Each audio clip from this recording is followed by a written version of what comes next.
Okay. All right. Hello, everyone. Welcome. Thank you for joining. My name's Amy, Mystic Rose Tarot, and to my left or to your right, I have Attilla Karpathy, creator Hello. of the Unified Esoteric Tarot. And we're going to, Hello, everyone. oh, Welcome. Thank you for joining. I got you now. Hold on one second. Let's take care of this here. There we go. Okay. Sorry about the sound feedback. We should be good. So, we're going to be talking today with Attila, who's the creator of the Unified Esoteric Tarot. I'm going to show the card here. And this deck, for me, has been very influential in the last year since I purchased the deck. And I wanted to bring this deck in to explore astrology with the tarot. So it's actually the Unified Esoteric Tarot that got me more informed about how to work with the planets, the signs in astrology. It is also a deck that incorporates, I'm going to show here, and I'm going to say hi to everyone in a moment. It also incorporates the Tree of Life. It also incorporates the court cards, but from a completely different perspective, with the association of the signs and the planets. And it also has the astrological signs. It also welcomes in the elements, alchemy, and with the minor arcana, which I'm currently going through and almost finished with, Attila breaks that down to when it comes to the planets, the signs, and its relation to the minor arcana. This is what I have here.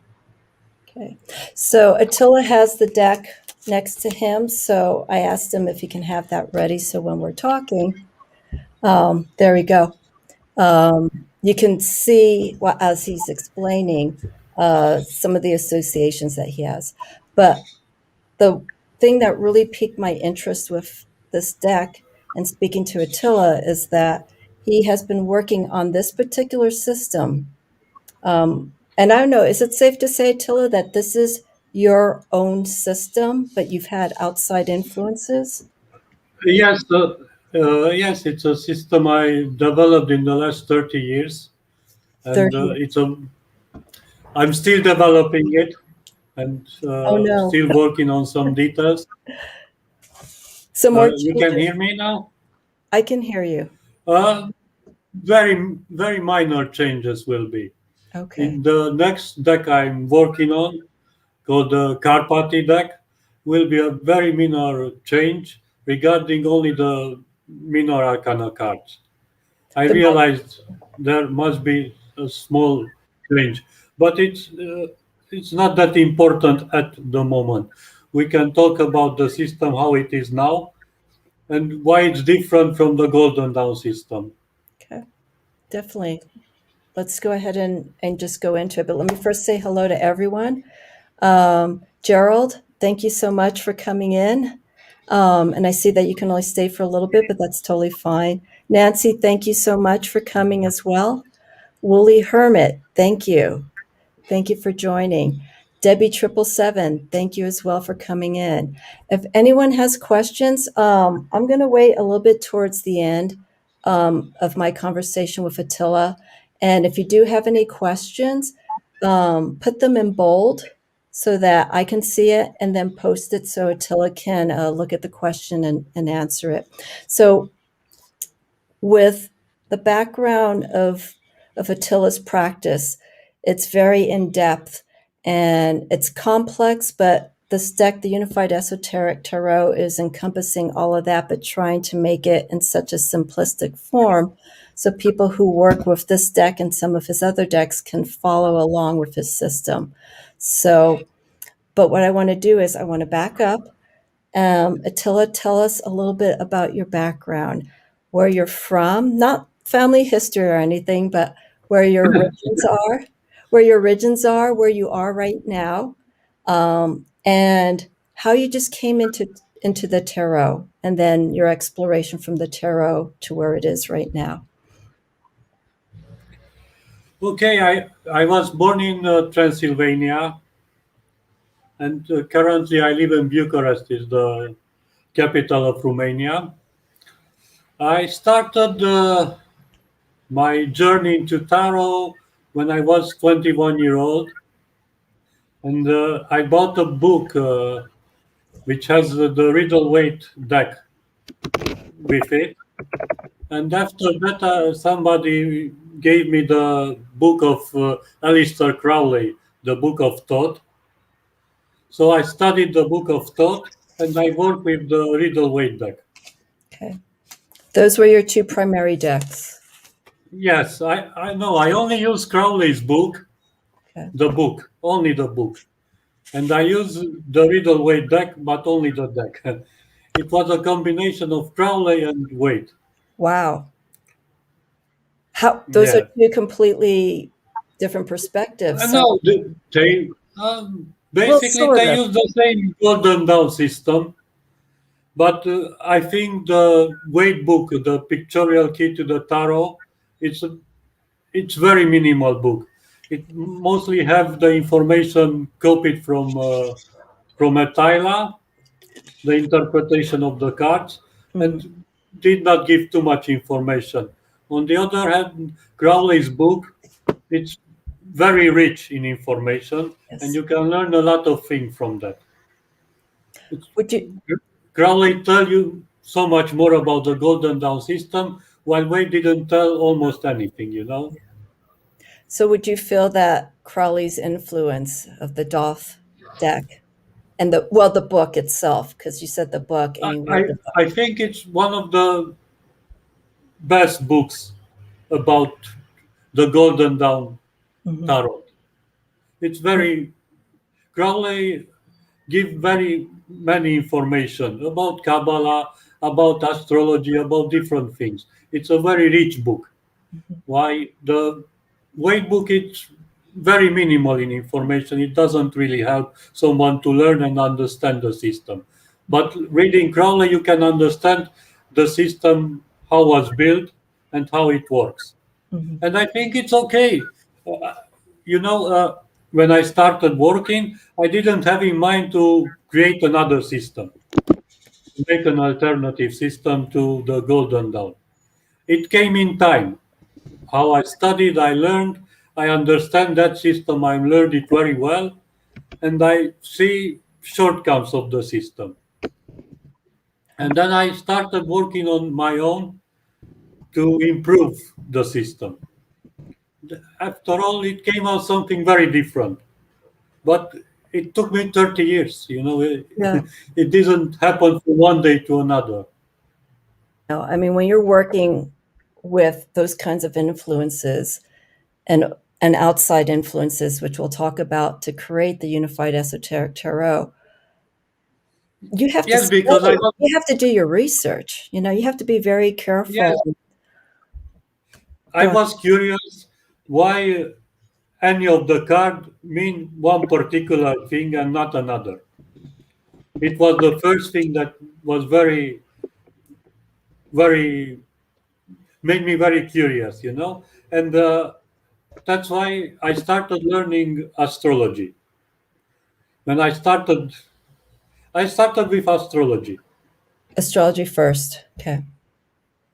Yes. After that, I moved to Kabbalah and numerology. After that, to alchemy. And meanwhile, I started studying geometry, many other things Mhm. to understand the universe at whole, you know, because I realized that the deck of cards, it's a map of our solar system.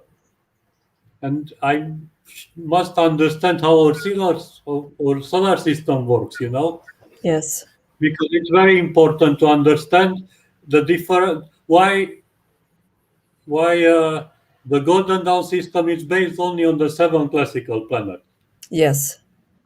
But after that, astrology evolved and moved to 9 planets to 10 planets to 11 planets.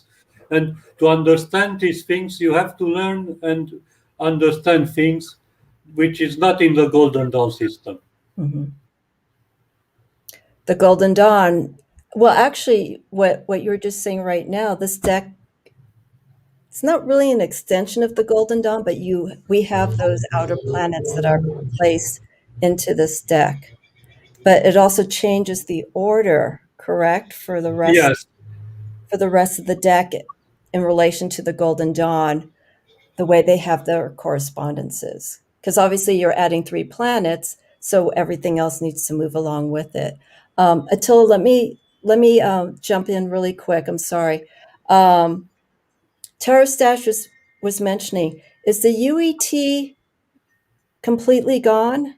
Because yes, it yes, is. but instead of the Unified Esoteric Tarot, I have the The Aquarius, Aquarian, correct. which is the similar system, but a little bit different layout. Yeah. Do you have it there? Okay. So Yes, everyone, this is the Aquarium. Can you show it? yes, So everyone, this is the follow-up. The deck I have is the UET, and this is the Aquarian. Could you move it up closer if possible for the detail? I try. Just one of the cards. There we go.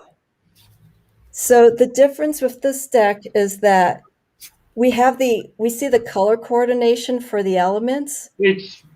It's the same. For water, yeah, for water. Blue is for water, yellow is for For air, air, yeah. green is for earth, and red is for fire. And the other difference is I put symbols on the major arcana cards. This is the sun. The sun on the bottom, they're up top. The sun, and on the bottom it's the astral chart, and you can see each card where it's positioned. This is the Hierophant. Okay. So this is the Hangman, and you can see this is the symbol for the Hangman, and here you can see where the card is on the astral chart. Okay. The Hangman, it's in Sagittarius. But also for the minor arcana cards, each card has this chart on it, and I think it's very helpful. I think another thing too that would be of interest is that you have the cartomancy, you have the clubs, you have the spades, and so for people who work in that realm, you include those. You include those attributes. Yes, because the first esoteric tarot deck we know Yes. is the Attila deck. Is what kind of deck? It's the Attila deck. Okay, Attila. It's the Thoth deck, and he was a cartomancer. He started with playing cards. He only after 10 years of working with playing cards started using tarot cards. Mm-hmm. And probably at first he used the French cards, the Tarot of Marseille, but after that he realized that was a deck created for playing card games, not Right. for divination. Yeah. And that's why he created his own deck. And it's a very underestimated deck, but I think it's the first deck one should learn if want to understand the tarot. There is so many things we still don't know about his deck, and it's very interesting. If I will have time and I will live long enough, probably I will write a book about his deck because it's very interesting. Could you pull a few cards from that deck for people who don't know?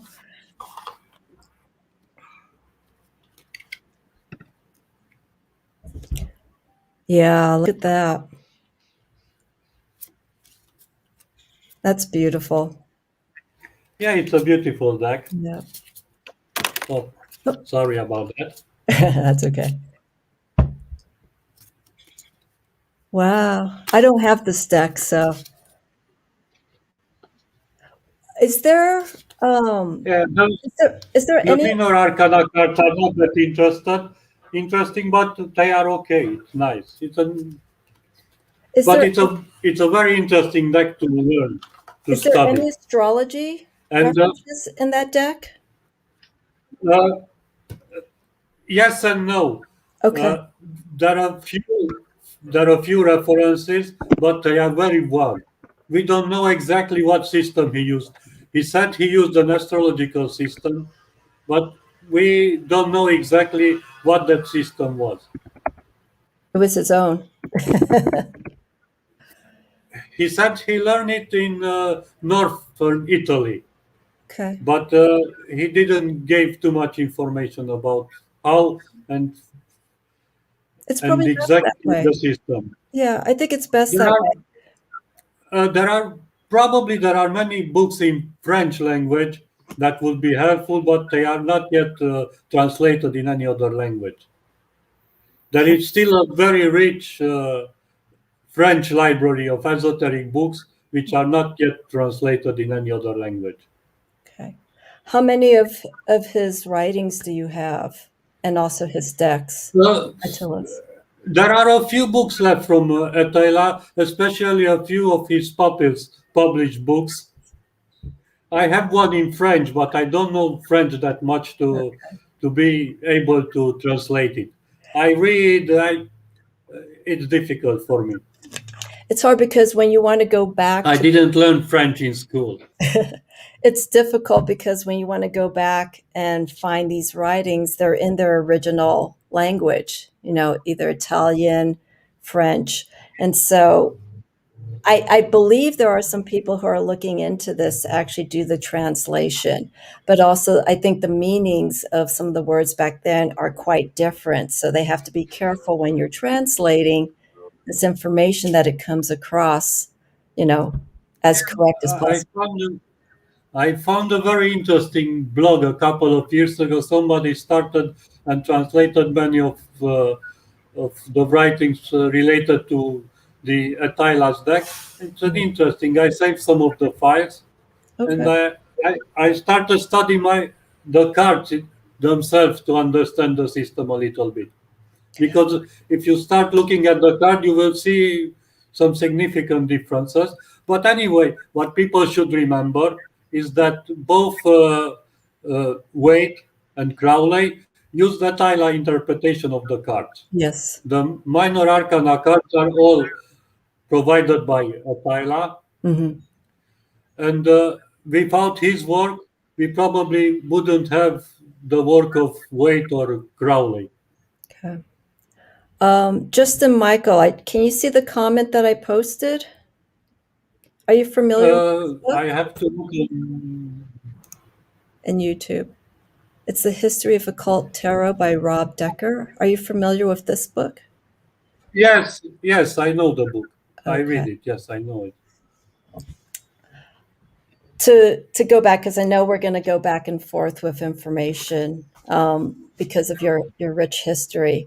So the primary influences that we have here for you were Attila and the RWS deck and the Golden Dawn, the Book of Thoth. Am I correct with that? Yes, Are there other? yes. Okay.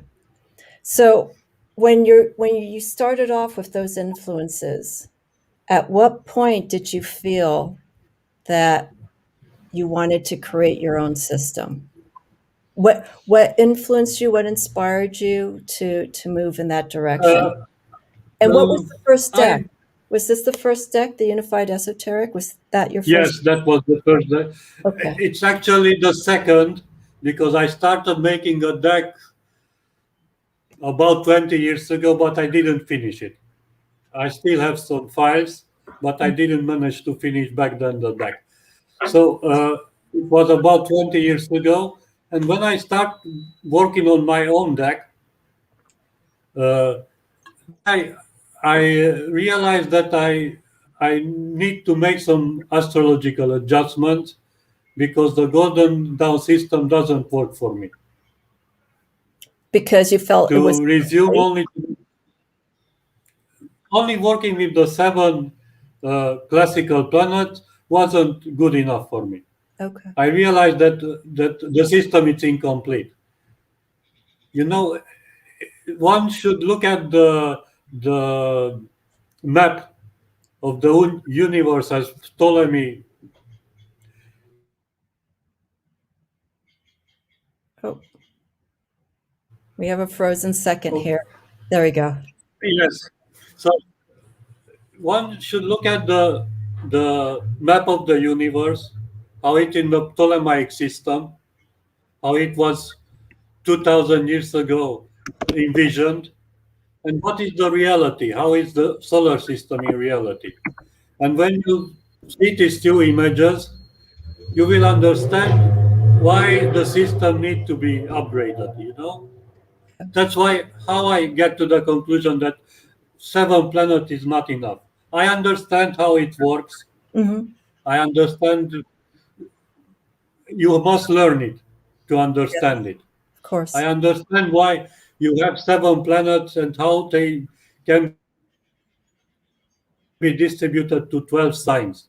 But if you really want to understand how astrology works, you will know that you will need 12 planets for 12 signs. It Science. doesn't work other way. Okay. And in somewhat curiously, I read that book, the 12th Planet. If you know the book, Who created it? Who was the author?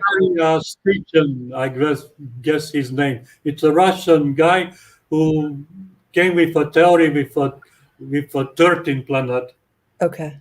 Namibu. Anyway, but his book with 12 planets got me to study astrology even more and understand that the system needs 12 planets. If you have 12 zodiac signs, one planet can rule 2 different signs. Correct. Yeah, because I mean, You with know, currently most astrologers use 10 planets. mhm. And we have that thing with Virgo and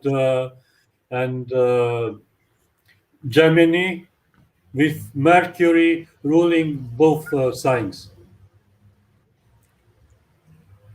Uh, and in my opinion, can a planet can rule uh, an air sign and an earth sign? Yes. It's not possible. This is my opinion, Okay. but in my opinion, it's not possible because planets are, to speaking in somewhat metaphor, the zodiac signs are the gods, the ancient gods, Rulers, and correct. the planets are the messengers of these gods. And each god had its own messenger. You can have one planet messenger for 2 different gods. Because there's attributes, there's characteristics, like you were saying. Let's use a common example in the tarot. Scorpio. Okay, so we have Mars and Pluto. Scorpio. Okay, they're Uh, yes, but Mars is a fiery correct. planet. I think it rule arise, The rule but is the ruling planet of arise, Mars. Aries. Aries. But Pluto it's a watery sign if it rules Scorpio, and Correct. it's something very different. You know the what I think is the most important thing to learn about astrology, and it's very simple and very basic, is that there are 3 different energies, which in astrology it's represented by the qualities, it's the so-called qualities: Yes. fixed, cardinal, and mutable. And the other thing is the element, the four elements. It's the body of each. Fire is the first level. Water is the second level. Air is the third level. And earth is the final level. It's the fourth level. It gather all together. In earth, we have all the three elements together. Yes. It's a progression. Do you Fire feel represents our desires.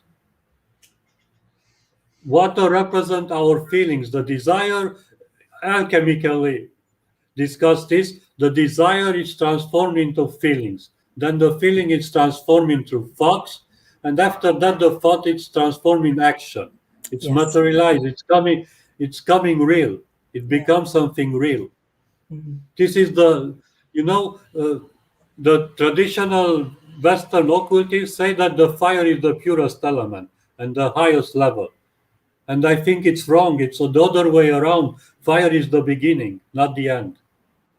So you fill in that order: fire, water, air, and then earth. Is that correct? In those And years? earth. Okay. Yes. Yes. Okay. Let me see. Can you answer this question? I know it's on YouTube, but Julianne Victoria, who is also an astrologer, she does Western and Vedic astrology, and she's a tarot reader. And we're studying together the Tarot of the Holy Light. She asks, what do you think of Chiron ruling Virgo? Chiron. Yeah. I think Virgo is ruled by Ceres. Ceres. Ceres, yes. Okay. Can you explain? Uh,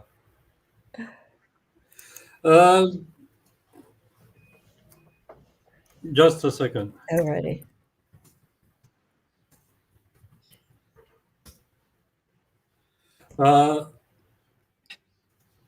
So I was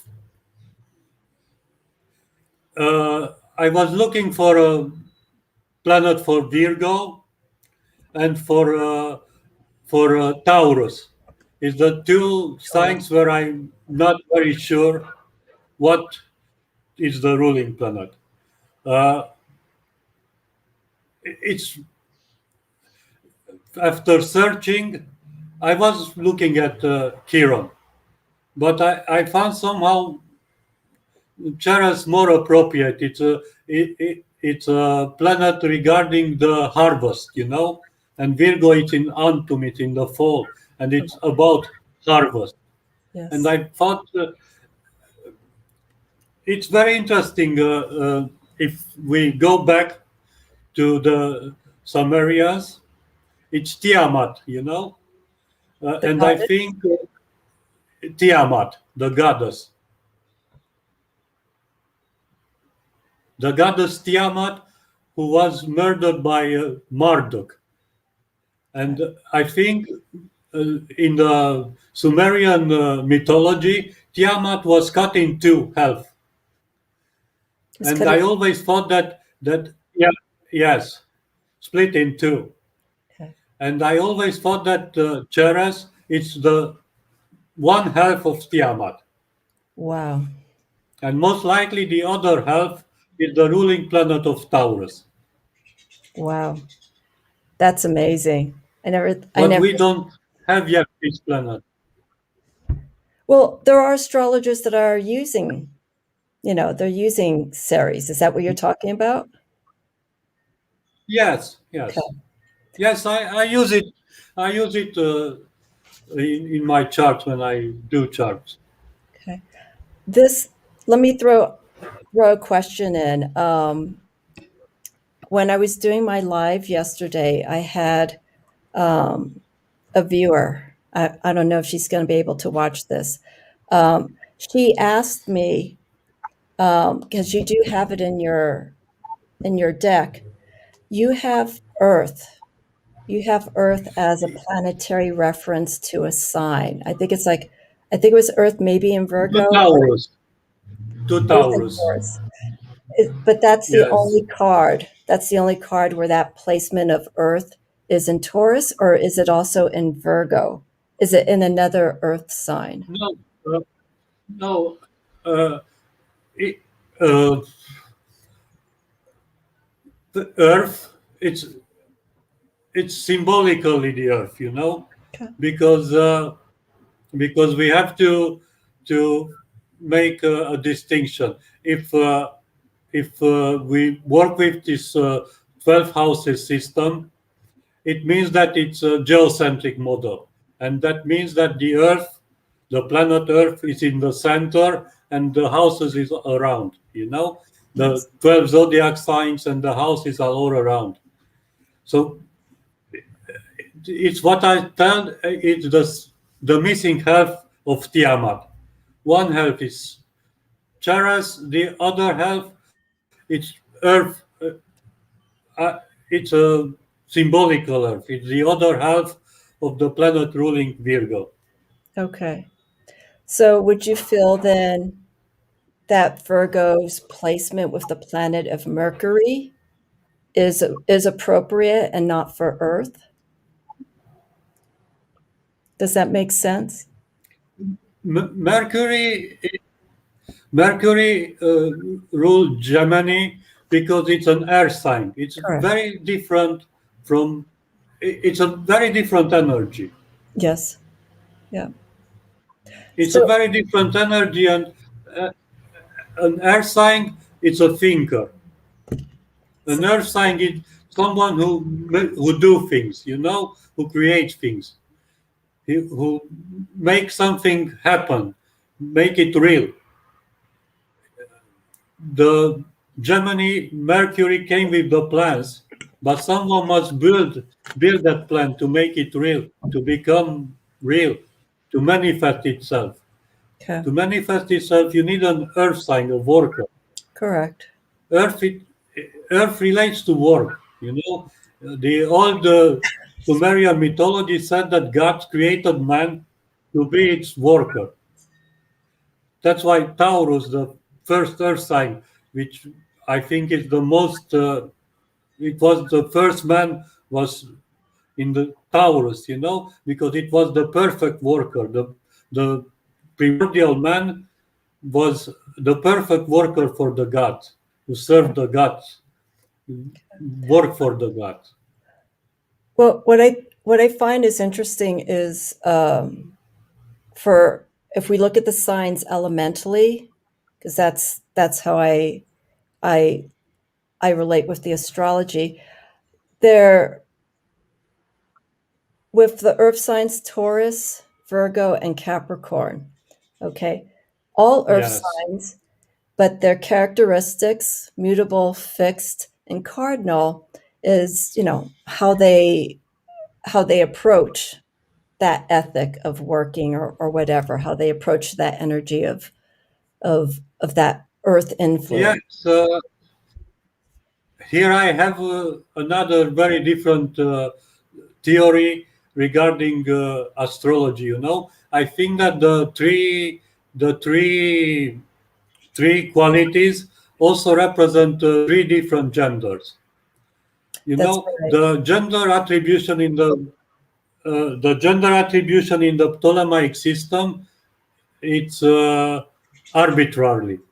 They said the first sign is masculine, the second sign is feminine, the third sign is masculine, the fourth sign is feminine, and I think it's not correct. The real gender attribution is based on the qualities. Fixed signs are feminine, Yeah. cardinal signs are masculine, and mutable signs are androgynous. Okay. And that works well. I will agree. And the difference is of approach. Fixed signs, in my opinion, the feminine fixed signs are active signs. They they uh, they do things, Can while you the state the can you state cardinal, those signs? Can you yeah, state those signs so say people know? So the fixed feminine signs would be what? Oh, I think we've it was a didn't. hold on one second because we've Please repeat. okay. I didn't heard you. What I was asking Attila is the feminine So, as signs. I said, I think we have an echo. the fixed signs are feminine and Yes. active. And what are those I three always thought signs? that the uh, traditionally the masculine signs are considered active and the feminine passive. But I always thought that it's not correct because men are reacting, not acting. Men like to sit and wait, and they need to be pushed to do something. This is the reality. Okay. I'm Men may waiting for not admit comments that, but after it's that. the reality. And also, it was something what I also considered is the birth. The woman is actively giving birth to a new life. The man is a passive element in the whole birthing. The woman is the one who carry the pregnancy and give birth. So I think the woman is the active force and the masculine is the passive force. But I didn't use passive because it's also not correct to my ear, passive. It's reactive. Yes. The man react to pushes from outside. Okay.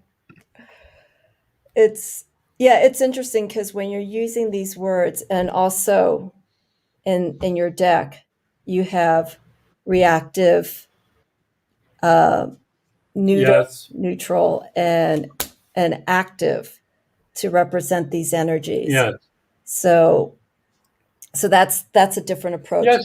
And I studied these things, and in time I understand that it worked for me. Uh, when I made my deck, I made thousands of free readings to test the deck how it works, and it worked well. For me, it worked very well. The people I read to was was very pleased with the things I can tell them using my deck. Mhm. And that using my system.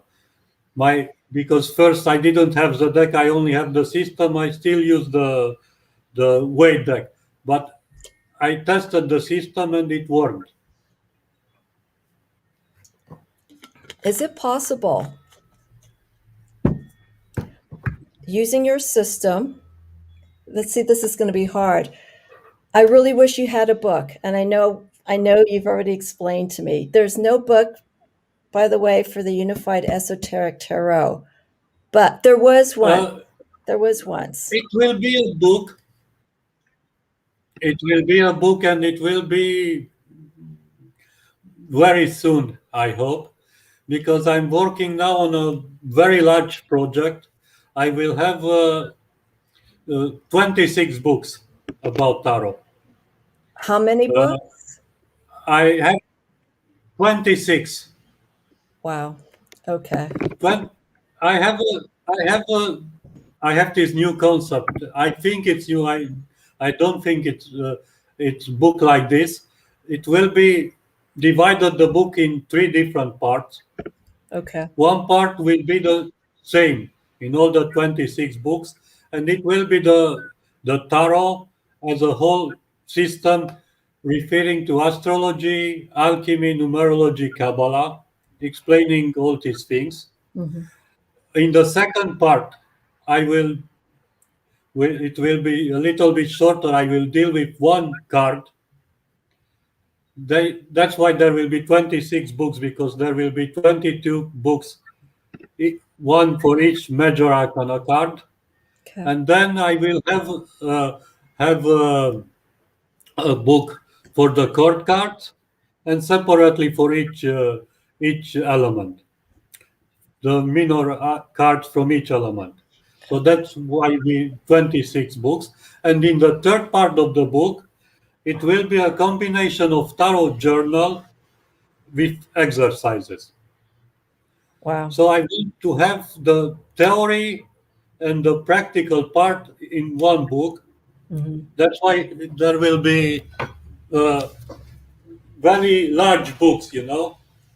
Wow. This is the it's a U.S. letter size. 8.5 by With 11. hardcover. With Yeah. hardcover, so you can write.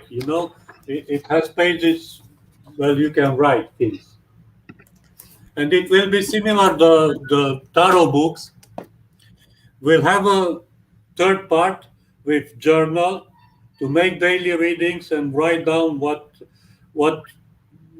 what the work you done, and also exercises with different spreads and things like that. I think it's a very interesting concept, and it will be very helpful to have the theoretical part in the same book with the journal and the exercises book. I agree. This is basically a course. When you're writing these books, you're basically creating a course for an individual to learn about your system. It goes way beyond the deck. It goes, I, I didn't hear you. Sorry, it oh, was very distorted. I didn't hear. okay. What I was saying Repeat is, the question, please. yes, the books that you're creating, the 26 books that you are creating, is basically a course. It's an education that you're giving to people so that they can invest in understanding your particular system. Your system is unique. Uh,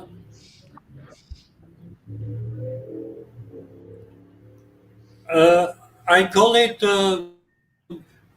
initiation, because I think the tarot. It's a process of initiation. Okay. It has all these things inside. You will learn about astrology, alchemy, numerology, Kabbalah. I will give basic information from the traditional system to understand it, Mhm. but I will explain my work, especially to see from where I started and where I go. Yes. I think And that's I think it important. will be very uh, helpful to have them all together. Mhm. And the first book, I hope it will be ready in less than a month. It's Oh, great. about the Fool. Okay. Yes, I'm working really hard on it, and I hope it will be ready in a couple of weeks. And it's about the Fool because I think the Fool is the key card of the deck. If you understand the Fool, you will understand the other cards much easier. So I will have the full card, and after that, if I have the first part which be identical to each book, the rest will going to happen pretty quickly because I only have to write about those cards separately, and will make some changes in the exercises part. Okay. So that I understand, and I know this can change because But the core of the book, say that again. yes, please. Sorry. Now there's a delay. When you're creating your books, you're breaking them up into sections, correct? The image and the sound was frozen. I didn't heard you again. Okay. Sorry. Please repeat the question. Okay. I appreciate your patience, Attila, and everyone. Um, the Look, books, I want to say sorry for my English. I'm struggling to speak. I'm much better in writing than in speaking. I have hard time finding my words. Sorry about that. no, it's fine. I'm more of a person of writing. Yes. I never learned English in school. I learned That's, English from my mother's rock albums and from watching movies, and oh, after that, from reading books. oh, that's brilliant. Well, I read a lot, but the speaking part is still very difficult for me. we have to Yeah. communicate more, Attila. We have to do more My lives. first English teacher, yeah, my first English teacher was Paul McCartney, you know. When you're in other countries and you're trying to learn uh, another country's language, you go to the resources that are there for you. You look to where do I'm going to learn this language? Watching TV, music, right? You pick up slang. Yes, You yes, start with you start with that. I was married to a German, so yes. for me to learn German, was through him. But I had primarily the way you learn a language is you have Uh, to have a I, conversation. uh, as I said, I learned the English from records, Mhm. uh, mainly rock albums. My mother listened a lot of rock music, Yeah, and she had a huge vinyl collection, you know, vinyl records. And that's we put it on pickup, listen to music, and they had the lyrics in the inside sleeves, you know. yeah. And I read the lyrics as the singer was singing, and after that I take a dictionary and started translating word by word, and that's how I learned the stuffs. That's amazing. That's amazing. You, like I said, you do what Yeah, you and can to after learn that. a language. Yeah, and my mom had also many books. You know, that's why I love books. You know, now I have a huge collection of Kindle books and digital books, PDFs and things like that. But my greatest love is real books. I know it's nothing like book on paper. That's why my new series of book will be printed. It will be no digital version for these books Yeah. because. I think it's something else. If you hold it in your hand, you feel the weight. You know, this moon book I have, Yes. it's more than 3 pounds weight. You know, it's something heavy. You feel it when you have it. You know, Yeah. and the tarot books will be also large books with many things. So then my mom bought a double language edition of Shakespeare. It was on one side in English and in the other page on Hungarian. And then what much easier to Correct. read the Yeah. English version, the Hungarian version, and learn the language. When I lived up in Canada, it was the same thing. Up in Canada, one side, because it's bilingual, one side's English, like a cereal box or a The other is packaging French. sort. Yes, and the other side's French. And that's how I was sort of able to learn a little bit of French, but barely. Um, do you see the question that Yes. Justin? Do you see the question that Justin Michael posted on YouTube? Uh, no, Attila put the fool at the end of the deck. It's the last card of the deck. It's number 78. If I could find.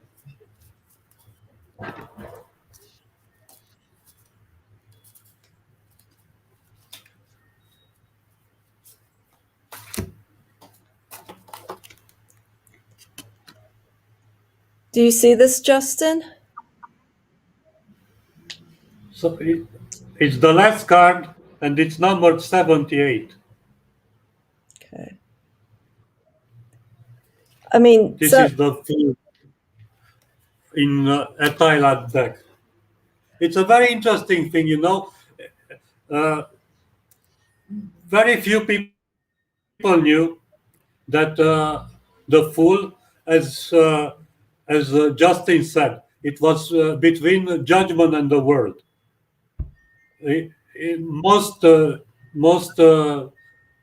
Western occultists put the fool between judgment and the word. It was a number, then the word was numbered to 21, mhm, judgment 20, and the fool was put between. This is how it's in the weight system, for example. If you look in the pictorial key, you will find the Fool between Judgment and the Word.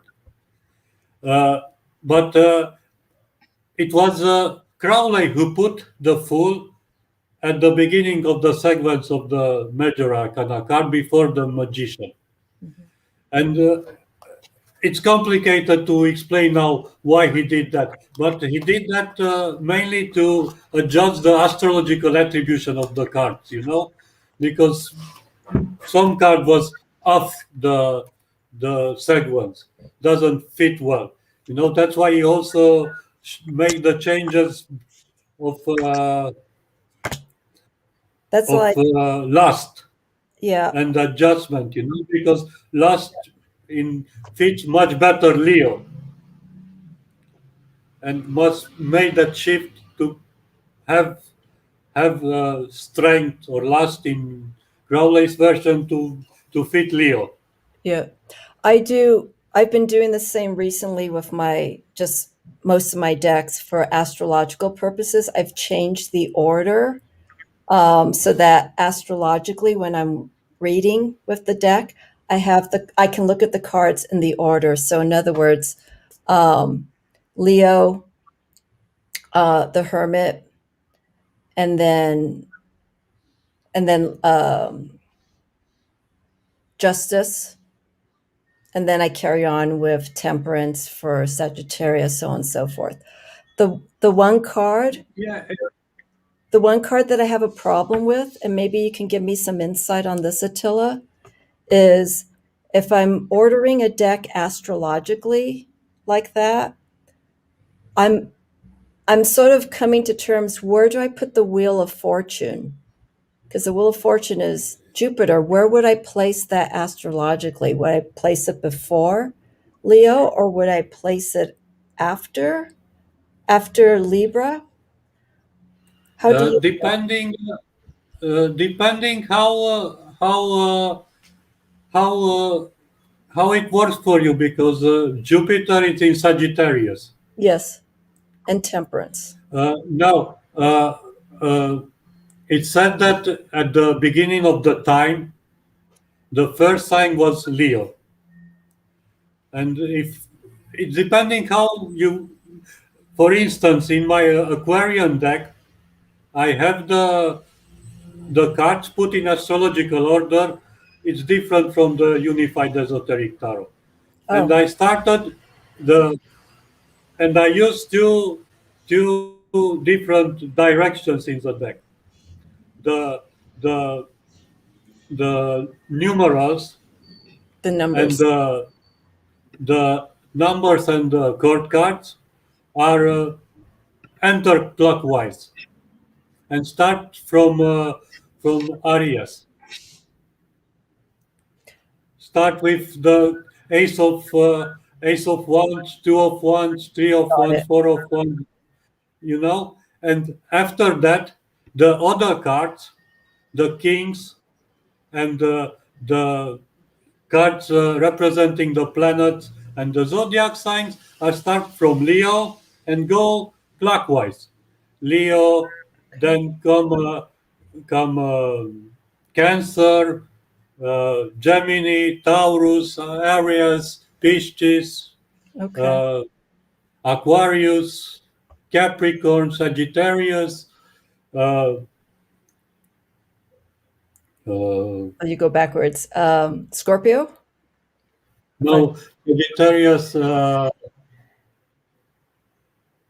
I'm missing this. Just a moment. so Leo, Virgo. Uh, Sagittarius, Scorpio, Yeah. Libra, Virgo, and yeah, we got back to Leo again. And Virgo is the last sign Yes, in that system. So yes, different and as yes, Virgo. yes. If the Leo is the first, then Virgo is the last. And that's in If the we go, Aquarian Hermetic. yes, Okay. yes, the last card, uh, because I think most of the people put Hermit to Virgo. Yes. But I made that that shift, and I put hermit to Pisces, and the high priestess to Virgo. That was when I first got the Unified Esoteric Tarot, because I was just It was getting, odd. yeah, It I was was just awkward. like High Yeah, Priestess with Virgo. And, yeah. I tried to understand You know, because it's the High Priestess is associated with the moon. And Virgo, I feel personally as a sign, they're not spiritual in that sense, because everything is here. Everything's Mercury, everything's the mind, everything's specific, everything's detailed. And the high priestess isn't like that. She's esoteric. Okay, she's esoteric with her belief. Virgos are secretive, and I think the high priest is about secrets. You said Virgos are And secretive? Virgo, yes, are secretive. I'm a Really? Virgo, I know. I'm talking about myself, I Okay. know. And my mother was a Virgo. My son is a Virgo. So I have Virgo friends. Virgo have secrets. Okay. And every double sign have secrets, Yeah. actually. Yeah. Geminis have secrets. Pisces have secrets because they are double signs. Yeah. Sagittarius have secrets. Mutable signs have secrets. They like to be in two words Okay. Yeah. and have their own word for themselves. But what I want to say, that association of moon with the high priestess, it didn't make sense for me from the very beginning when I know little.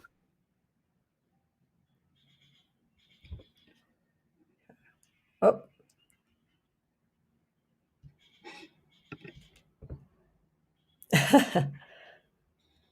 I'm learning a lot about Virgos. We share the same element. Oh, Attila. Let's see here. The beauty of lives. Everyone just stand by.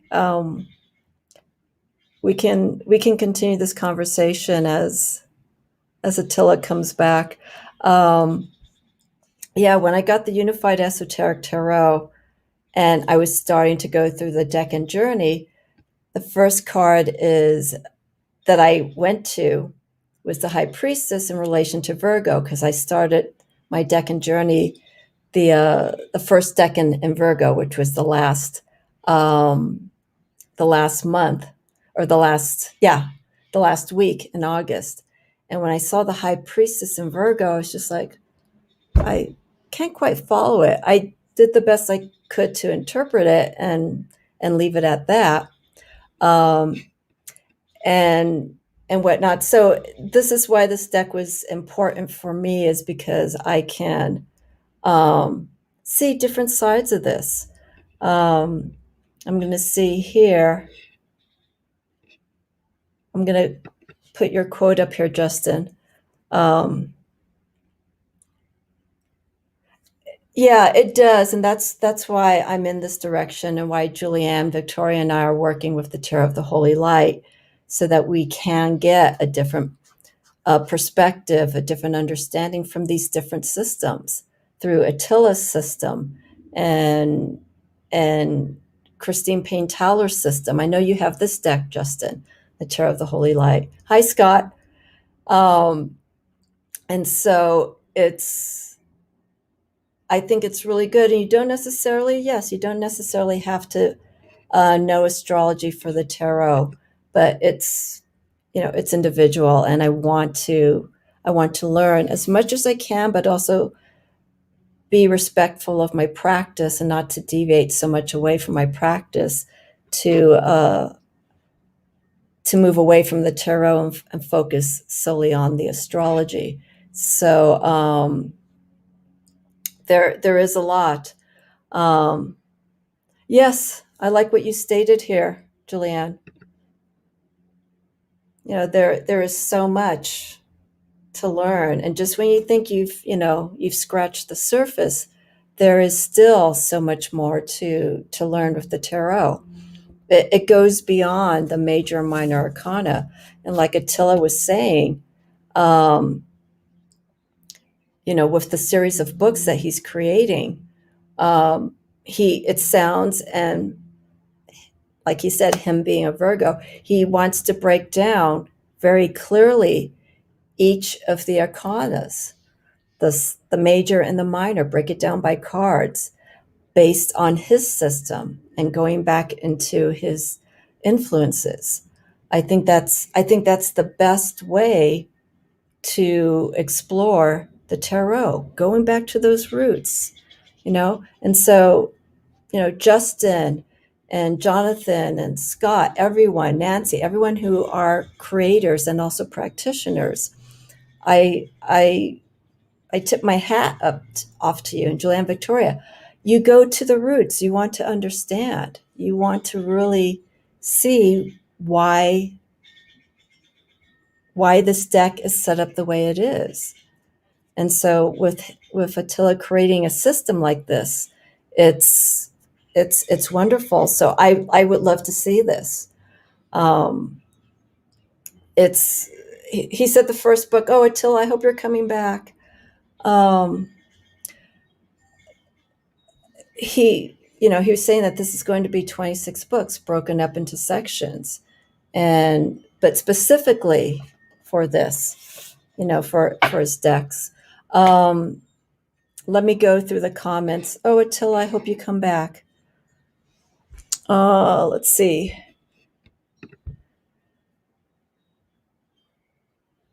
Oh, wonderful. This is something to really explore because, as I mentioned, and I didn't mean this as an offense to any Virgos out there, Jonathan as well, because I said I don't identify Virgos as being really spiritual, and I apologize if that, I don't mean that in an offense, but I don't associate. There's Attila. I don't associate immediately right off the bat. There we go. The Virgo Sorry aspect. about that. It was something, the internet broke That's down. okay.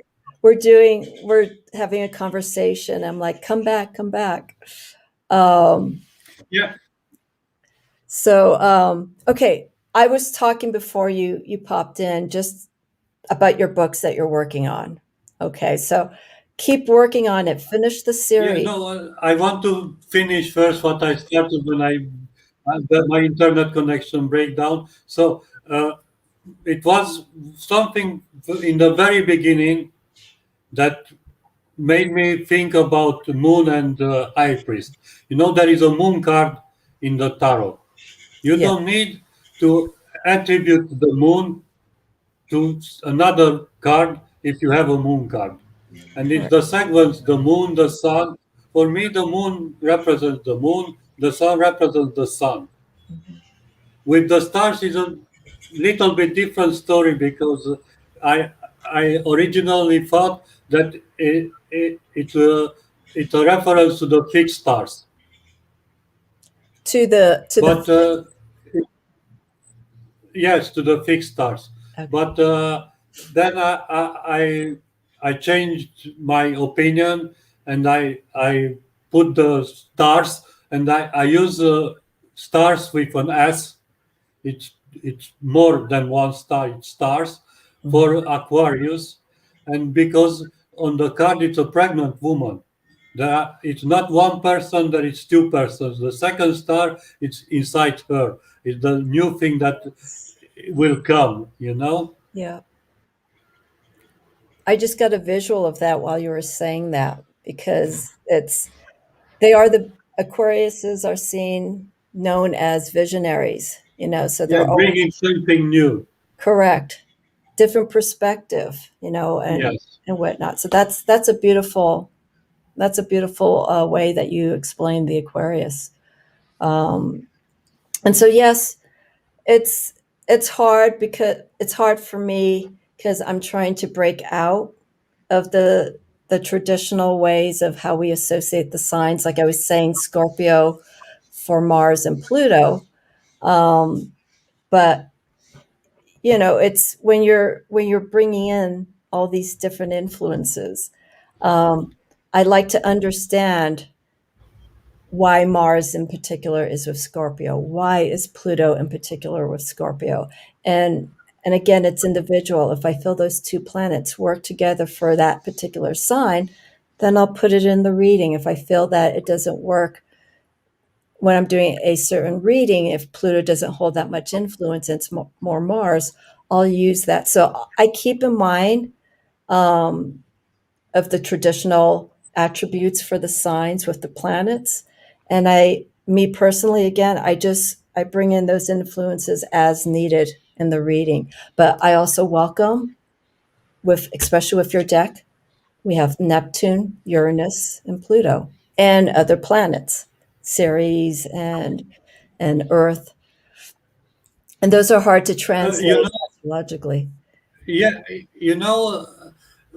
what I did and what I think anybody should do is first, before attributing anything to any card, you have to think of the system itself. What you are working with, because it's simple. You have 22 major arcana cards. If you decide that those represent the 12 zodiac signs and 10 planets, then you can start attributing which would fit better for this or for that. Mm-hmm. It's very difficult if you start working with cards one by one. You have to see the whole picture. Yeah. To understand that there are 12 cards representing zodiac signs and 10 other cards representing planets. Mm-hmm. And when you have this first thing clarified and understand this thing and understand how it works, then you can start attributing which would fit. As I said, I started somehow backwards. I see, okay, sun is the sun, moon is the moon. Let's see the next card, which would fit better for this, and I work with the cards around till I find the fit that I thought it's the best for me. Yeah. It works and makes sense somehow. It's very important to make sense. As I said, that's how I understand that the three qualities also represent genders. And that was a significant change of view and it made very much sense because each zodiac sign is also break down in 3 decades. You have the three decades. One is fixed, one is representing the cardinal, the other the double, the mutable, and it all makes sense because it's all tied together. What you have in the zodiac signs, you have in the small cards also, and connect together. Yes. Yeah. I think just to go back a little bit, when you get a deck and it's a new system, and I did it with the Unified Esoteric Tarot because I had to. I broke up the deck. I broke it up into signs, like I showed earlier. Here it is, the Tree of Life, the court cards. I had to break this deck up because there was just so much information, and Attila froze again. So if anyone has a deck that they want to explore a new system, I think the best way to do it is just spread the cards out. Get on the floor and put your tarot cloth, whatever you're using, and spread out the cards. Follow the way that the creator has the deck set up, like how to read them, but spread out the deck. And then when you look at this, because Attila's deck here, let me use here, there's numbers, there's alchemical symbology, there's also the house. He has the reversed meaning. Let me move this here. He has the actions, active, instinctive, introvert. And he has the alchemical action too. Okay, and then you read it back and we have the opposite. I'm going to ask Attila when we get towards the end a little bit about working with the decans in this deck, because you can bring in these attributes, alchemical, and of course, we have the major arcana cards. Oops, sorry. So here's an example. This is going to be the next decan for Leo. So we have the Six of Wands. We're currently going to be in the Five of Wands tomorrow with the attribution for this deck. We have the house. We have the planets, which is different, normally for the Golden Dawn. And I have to have this chart with me because I'm working with different systems. This would be Jupiter. Do I have it correct? Yeah, we have it correct. This is Jupiter and Leo. The only one that's different is our current decan, our first decan in Leo. He places the sun in Leo instead of Saturn in Leo, which is the Golden Dawn attributes. So when he comes back on, I'm going to ask him to explain the planetary associations and the differences when it comes to reading the decans. And I mean, in a nutshell, this is primarily because he adds those 3 additional planets, so everything needs to be shifted accordingly. So there's a lot to pick up with this deck. Now, he doesn't have the Unified Esoteric Tarot. It's out of print as of, I believe, a few months ago, or maybe 1 or 2 months ago. But he has, as he mentioned earlier, if you missed it, there's the Aquarian Hermetic Tarot, which you can get on his website or through Etsy. And it's not black, but he has the planetary references. He has the signs. He has the signs based through color. So, and there's also pictures that are associated to each of the attributes of the minor arcana. So, for instance, water, there's like a sea background. Here's Attila. And then we have flames for fire, and then green for earth. So that's with the Aquarian Hermetic Tarot. Hi, Attila. Hi, sorry, somebody cutting my internet off. That's fine. Probably it's a storm somewhere.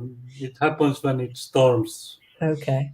Well, at least you're able to come back on, and that's all what matters, because there's so much to talk about here. Yeah. Oh my God. We could do this all night. Anyhow, I was talking about the Aquarian Hermetic Tarot. Yeah, no problem. I have water. Because the Unified Esoteric Tarot isn't available anymore. So I want people to know that. Yeah, I want to say something about also. I make these limited edition decks, and they are valuable because they are limited editions. If they would be available limitless, they would be less valuable, you know? Mm-hmm. And also, they are limited because I move forward very fast. I already I made about 10 decks in 2 or 3 years, and I could make decks forever. I decided to stop making decks and start writing books because Exactly. there are much things I'd like to say. Yeah. But I have this Karpathy deck which will be at some point available, but Do you have no a other prototype deck of I will it? make. I promise. The Karpathy deck will be probably one of the last. Do you have a prototype, Attila? Do you have a copy of the Karpathy so people can see it? Yes, I think I have. See, this is how many decks he has. He has to look up on the top. He has to look on the side. Yeah.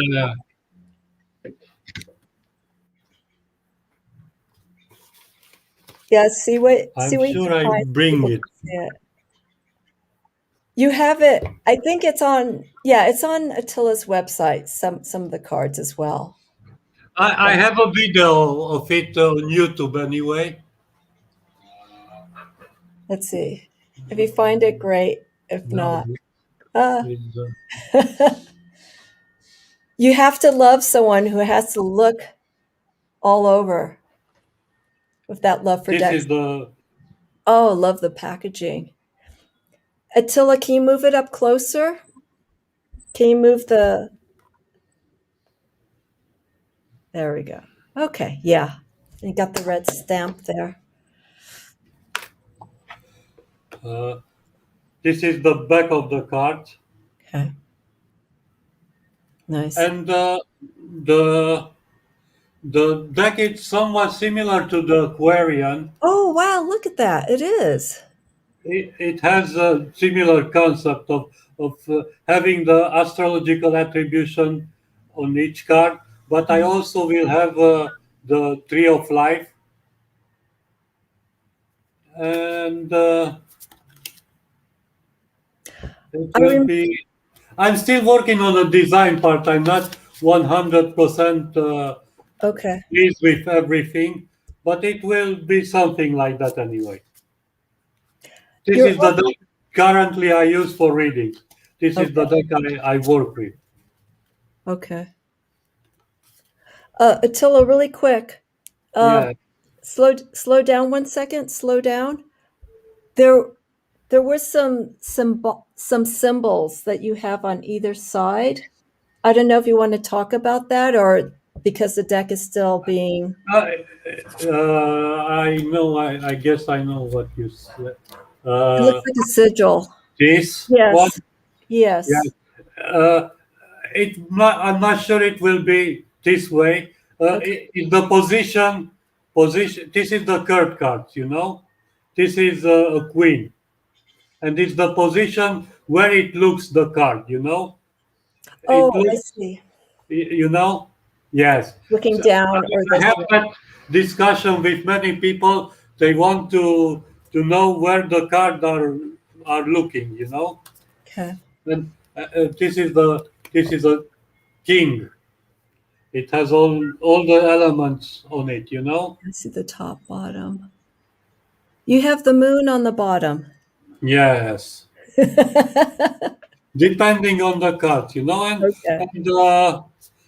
and the major arcana cards are pretty similar to the Aquarian, Yeah. but the system will be a little bit different. I just thought of something, Attila. We have the Unified Esoteric Tarot. We have the next, like its sister deck, the Aquarian Hermetic, and then the Yes, Karpathy deck. What I'm noticing with these three decks, just these three decks, there seems to be a sequence. It seems like we have the Unified yes, Esoteric Tarot, and then we go to the next level or the next step, the Aquarian, and then we have the Karpathy. It feels like all yes, these three decks, they're using the same kind of background, but their perspective is different. Does that make sense? yes, yes, of Okay. course. Am I Yes, following? yes. I think evolution is normal, you know. Uh, Mhm. when I make the unified esoteric tarot, I thought that this is it. There will be nothing else, you know. Yeah. I was very happy, but my happiness was of very short lived, you know. I was happy for 2 weeks, I guess, or 3 weeks. That's After that, move I kept on. working on the next thing, you know, Yeah. and starting see things, and maybe it would be better if I will do this or do that, or and things like that. I can stop, you know. Every day I read a book. Uh, I read something new. I start to learn something new. I discover something new, and we should keep on moving. You know, you Yeah. can't stop. You're a It's not. lifelong student, Attila. Yes, You know yes. that. I'm not a teacher. I'm a student. I Yeah. will. I born a student. I will die a student. Nobody knows everything, you know. And Yeah. I believe that one life is not enough, you know. I'm pretty sure that I do these kind of things in my previous life, and most likely I will not finish this life, and I will have to come back and finish the work someday in another body, you know. Through your son. Through your son. My son, for now, only interested in video games. I don't know if he ever be interested in this kind of things. I don't know. You never know, you know. Yeah. Because it's always good to pass down that legacy if at all possible. And if not, you start bringing in people, another student. I know we talked about this offline, but bringing Yes. someone who can carry on the torch, the light, if you Yeah, will. maybe my books will be very helpful, you know, because Oh, I thought about this, that it would be a shame if I die and I don't have these books, because I reincarnate, I will need these books not to start from scratch, you know. yeah, My books will be helpful for me in the next life, you know. yeah. It's a very selfish thing to do, but I didn't find a better way to do it. Well, I mean, I look want at to help myself in the next life, you know. yeah. I mean, This life, look at your this life journey. is hard. I hope the next life will be easier, you know. With more stuff to do, right? It's always more stuff to do. You can't escape from this. Well, I mean, the whole process that you've gone through, that you're dedicating a good chunk of your life um, to this. That's what I'm saying. You're a lifelong student. There are people that are teachers. They just know they were meant to teach, and they have a message. They have to share their knowledge and whatnot with people. I don't feel I'm a good teacher. I agree with you in the sense that I'm a student. When I do lives like this, when I bring in people that I have I have experience and influenced by through their books or their work, I want to listen. That's why I'm letting you carry this conversation, because you have a lot to share with people. Now it's to put it into books. You need Yes, to do books. yes. I can organize my thought much better in writing. You know, Hmm. it takes me much time because I start writing. Now I told you I'm working on the Fool, and I said, okay, I will write about 7 or 8 pages about the Fool. Now I have 12 pages written, and I still have to write down some things because uh, it was in my mind from the beginning. But every day I start writing something, I remember something, I start digging in my library, I pull out some books, read some stuffs, and start adding things that initially wasn't in my plan to be there. Yeah. So this is why the process sometimes takes a little bit longer than I expected Hmm. and I wanted. But I think it will be a very valuable book to work with, because, as I said, I will give a short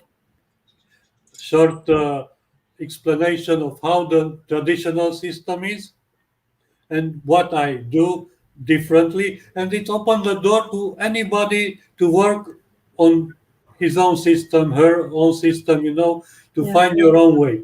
Yeah. I don't say that my system is the best or it's better or anything.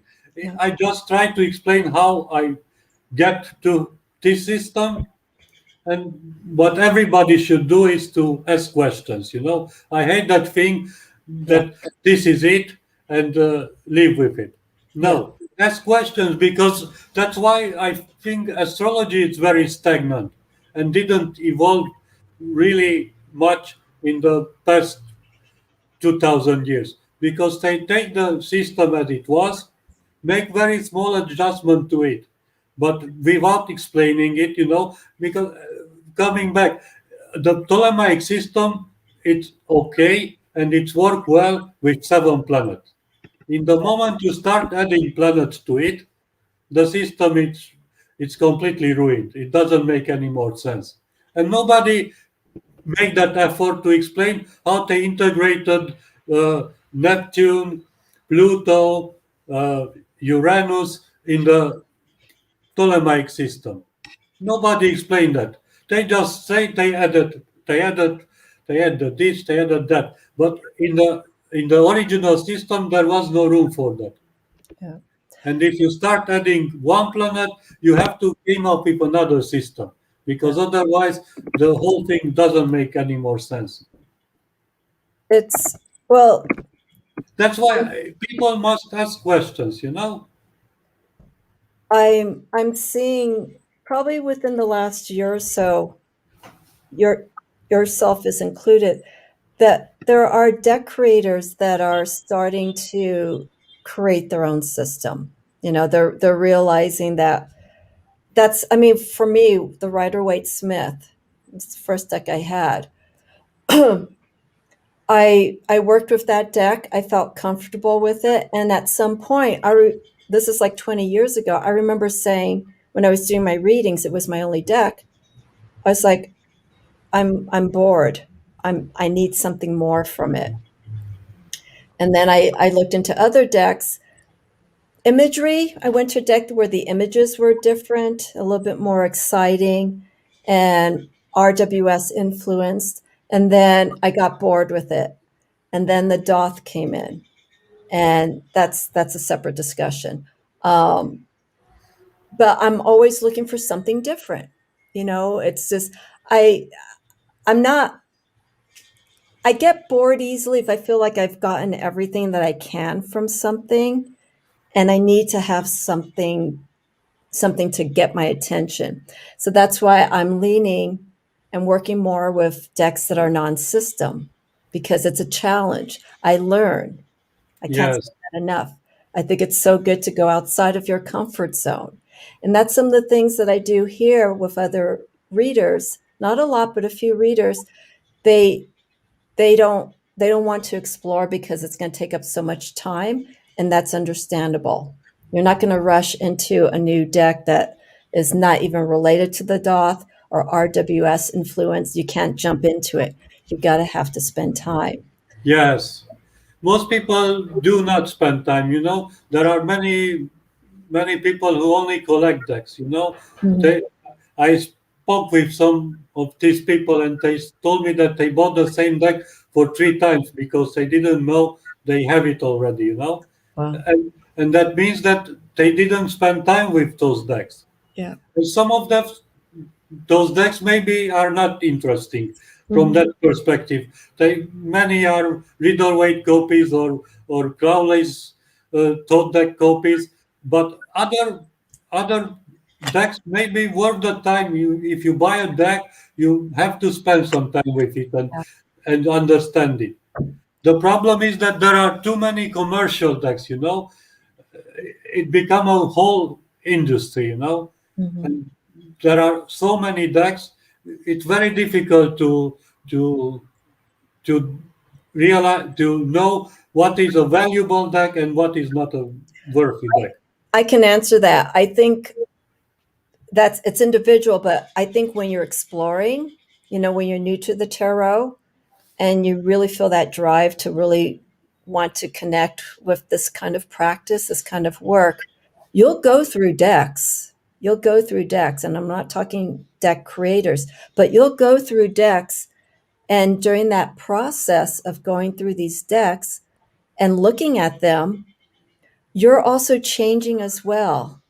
Yeah, Correct? that's true. And as you But change, you know, mature, spiritually mature, or find your direction, those decks that you first started with, they fall off to the side. Maybe you'll go back to it, or but you'll know beyond a shadow of a doubt that it is time to move on in your practice. you know, my issue, if it is an issue, but my issue is that many deck creators are artists who have no esoteric knowledge, you know, and they take a look at the Riddle Way deck and make their own deck, Yeah. copying and starting changing elements in the deck without knowing what they actually changing, you know.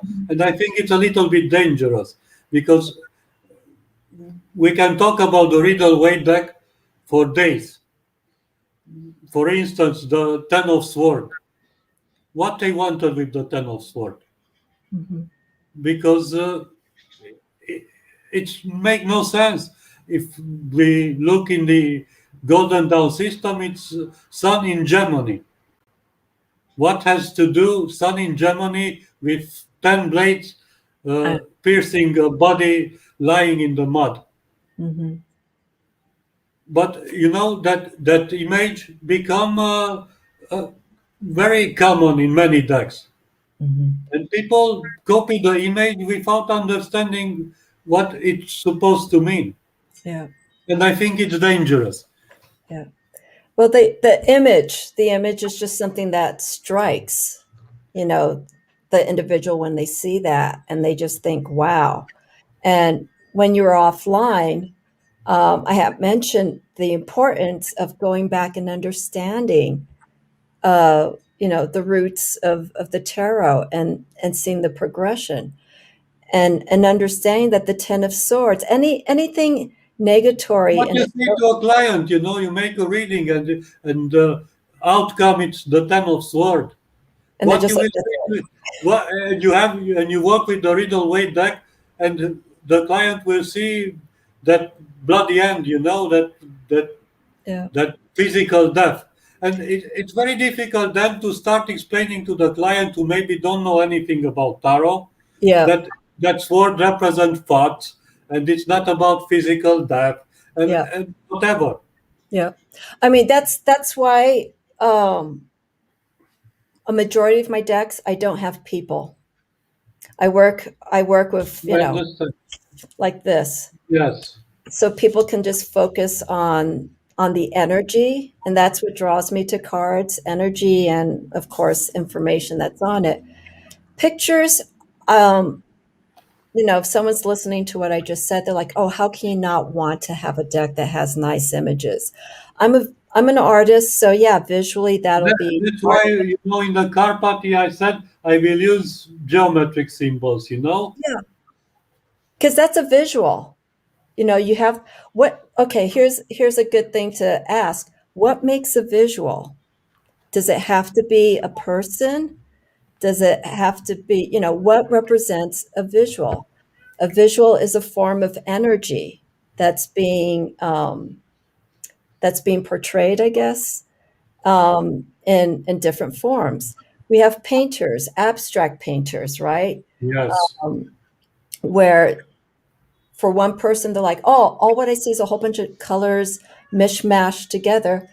But other people say, no, I read something more into it. They read to the energy. Spirit, Yes. shh, shh, shh, shh. I'm sorry. They read into the energy of that card. And that's what I like. Because with some of the decks that are out there that have modern people and whatnot, I have maybe two or three decks that have that. Um, I don't like it because people start associating, they start relating it, and I've heard this with other deck creators when Yes. they talk about decks, they start thinking, "Oh, that looks like my uncle," or "That reminds me of my cat that passed away." You start bringing up those feelings, and it's just like it deters them from what you're trying to explain Yes. to the person.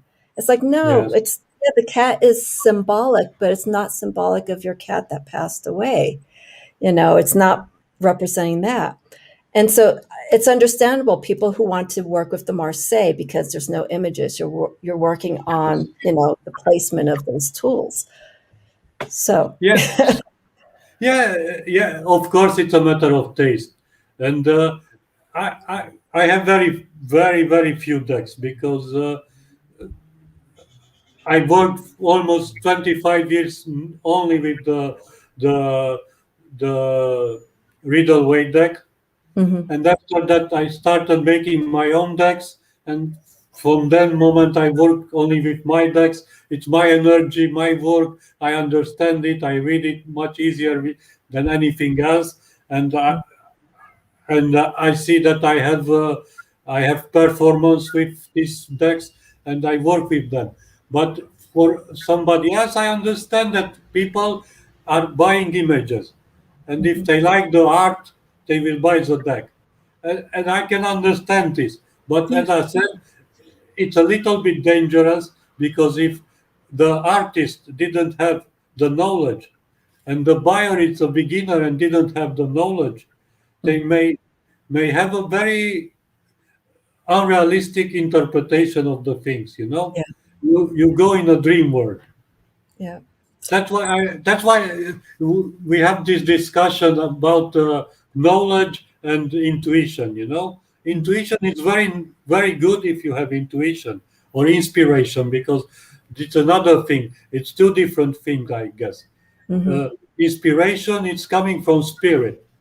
It's something coming from the thoughts. While intuition is more something emotional. Mm-hmm. And I try to keep my emotion away from the readings when I make readings. And the knowledge is the thing that keeps everything checked. You can go off wandering. Because if you only have imagination and start building up stories, it can be very dangerous for the people you make the reading, Yeah. because you tell them stories which are not real. It can happen because if you, in the moment somebody create a story and share it, it's the first step to make it real, to make it happen. Yeah. The Yeah. thought is the seed of something that may grow and become real. Yeah. But if you don't have the knowledge to control these things and stay within a line of reality, it can be very dangerous. That intuition part. I'm scared of readers who say they are only intuitive readers and they don't learn and they are not interested in learning and don't want to hear about astrology because it's complicated, and numerology is complicated, and alchemy is even more complicated, and Kabbalah is very complicated, and they don't want to hear about it. Mm-hmm. It's very dangerous. Oh, I read intuitively, but my background also came when I started with the tarot. I read. I want to. It's like having a car and not knowing how to work it. You have to understand, what powers it and what fuels it. And the same with the tarot. And this is almost leading into the question that we were talking about earlier, um, about science. The Yes. understanding of the tarot versus the intuitive. Um, I'm going to show Woolly Hermit's comment here. I don't know if Woolly Hermit, he or she, wrote, I have been gravitating to the pip decks for that very reason of troubling images. You don't. It's Yes. I can understand deck creators. They want to create these decks so that you can relate to what's going on with the time, so on and so forth. That's cool, but that's also keeping, I feel, that person not to explore things that are outside. You're connecting to the energy of what's going on, and there's more outside of it. I don't think I explained that very well, but Yeah, I understand it. It's okay. I understand it. And you know, this is how I started studying astrology, because I understand one of the first thing I realized was that each card signifies something yeah, because it represents an astrological aspect. yes, And when I understand this first thing, then I started learning astrology, because I know I must understand astrology in order to understand the tarot. hmm When I started learning astrology, at some point I understand that I need to learn geometry, because without geometry I can understand astrology. And why is that? How does geometry and astrology? because everything is in astrology, in my opinion, is geometrical. The aspects, the planets, what falls represent, what what all the astrological aspects of the planets. It's about the angle and how relate these angles to each other. How If they you don't move? understand, if you don't understand some basic geometry, you will not understand astrology. Huh, okay. And this is how you get from one thing to another always, and you discover that you have to learn something new. hmm Yeah. This is how I end up reading string theories and very many different things which I would never think I would read. Or Jung, I read the whole Jung collection, because I was very interested how he tried to to have this alchemical and astrological explanation of psychological aspects. Yeah. And to understand this, I had to read his work. I, Yes. there are interesting things, there are things I disagree, but it was something I had to read because without it I wouldn't understand. Yeah. I want to jump back a little bit. Um, the the Unified Esoteric Tarot, Aquarian Hermetic Tarot. We have the alchemical. We have the astrology. We have the tree of life. We have the houses. It's relating to astrology, and we have the tarot, the minor arcana, major arcana. If someone comes in, let's say someone who does practice the tarot, but is versed in alchemy, because we haven't really talked about alchemy. Don't even ask me questions about alchemy because I don't even know. How would they approach your decks from an alchemical perspective? Because you have the processes, putrefaction, calcination, fermentation, and Yes, sublimation. Sublimation. sorry. For the the booklet for the Aquarian deck, I didn't have it here, but the booklet for the no for the Aquarian deck, Okay. it You has have, Attila, you have similar here. yes, but in the booklet for the Aquarian deck, it's something similar to what I have also, I guess, in the Karpat. Yes, I have it on the Karpathy. Okay. That I don't know if you That's can the see same. something. To me. That's the Uh, same for the it's Aquarian. similar with the Aquarian, and Okay. here I give a little bit more detailed explanation of the alchemical attribution of the cards, Okay. because those who are somewhat familiar with alchemy, Okay. it's very difficult to speak about alchemy because if you buy 10 books, you will find out that 10 authors will tell you 10 different stories. Yeah.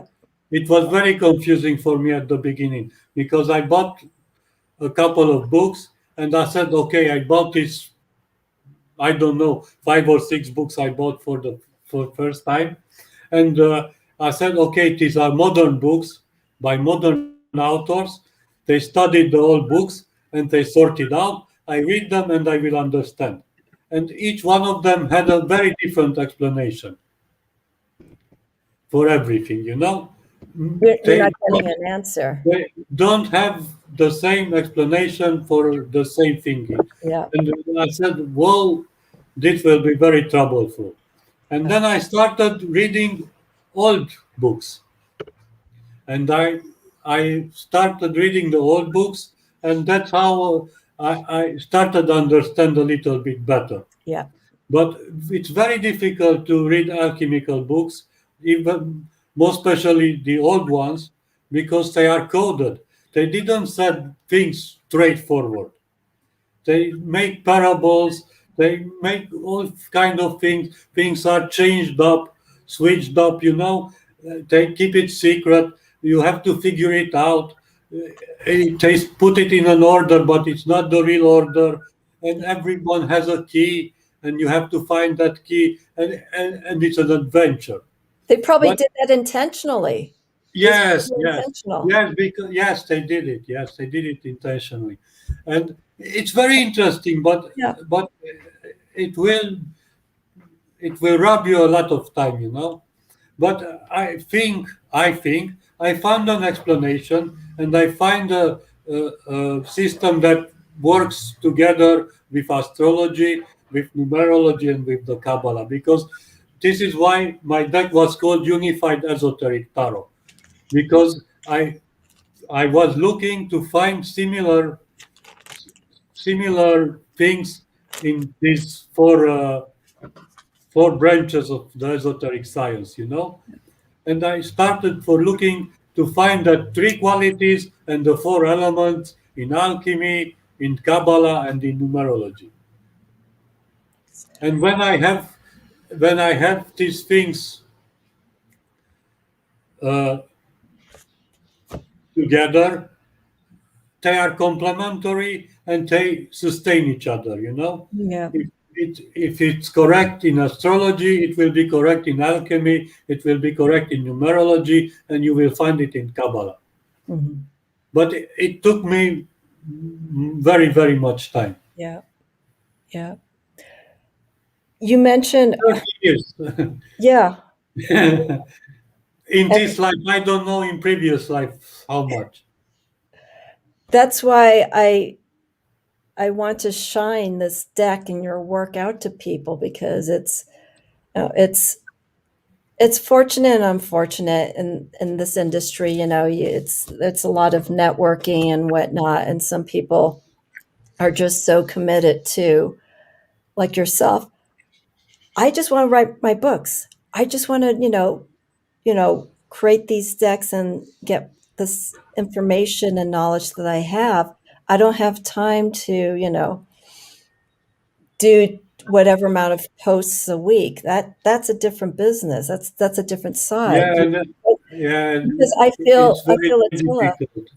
I feel that, if that was the case, if things were reversed, um, your decks would be out, but you wouldn't be able to spend the amount of time that you would love to do to really share your information, because it It- gets it- sacrificed. uh, the problem is that the reach of one person is very limited.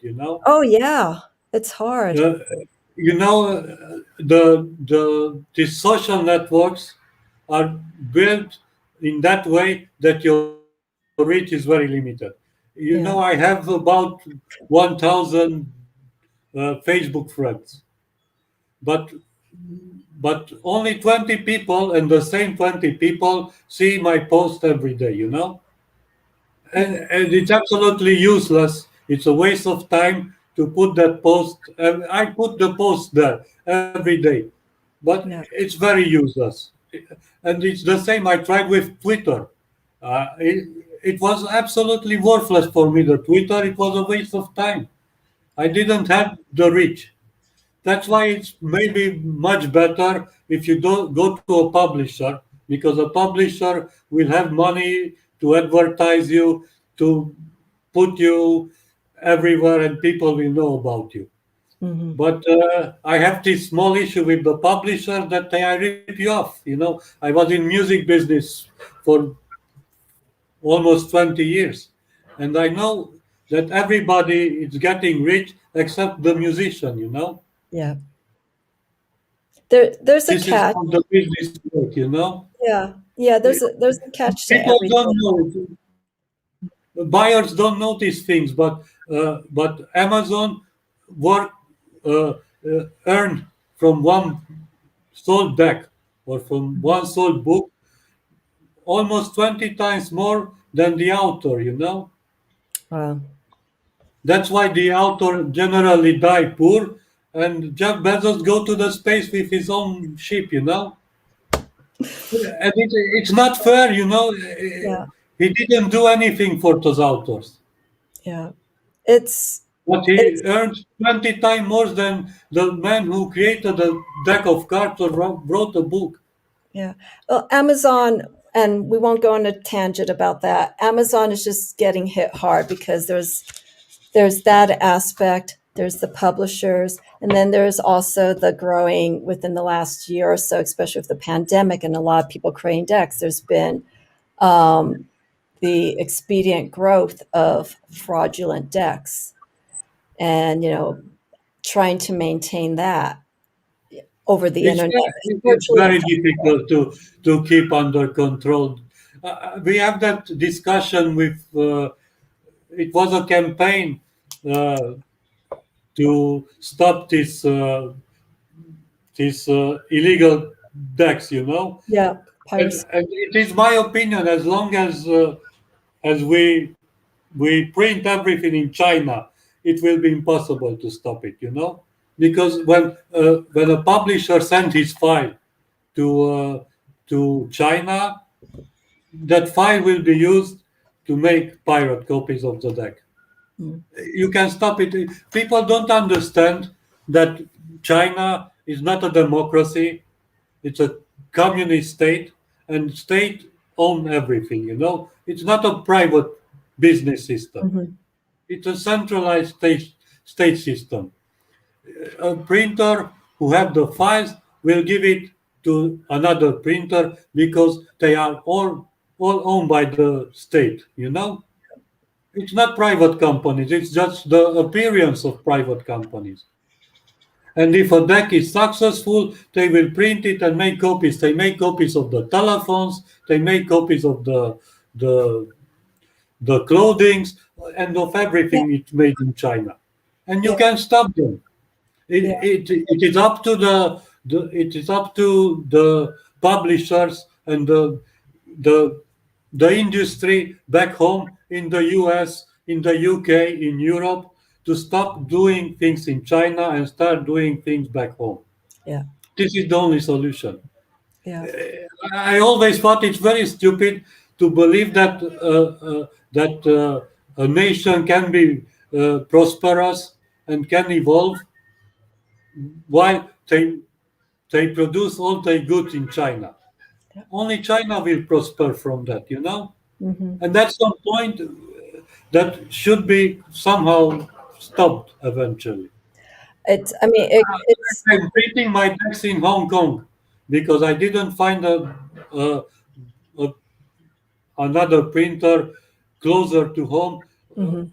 I would like to print my decks in Europe if it would be possible. Now it seems that it's a company in Italy who may be an alternative, and if I will make a try, and if it's work, I will start printing my decks in Italy Yeah. because I didn't find a printer in Romania because it would be even much better for me to have it somewhere here and Correct. go there and check and see the quality of the paper and all that stuff.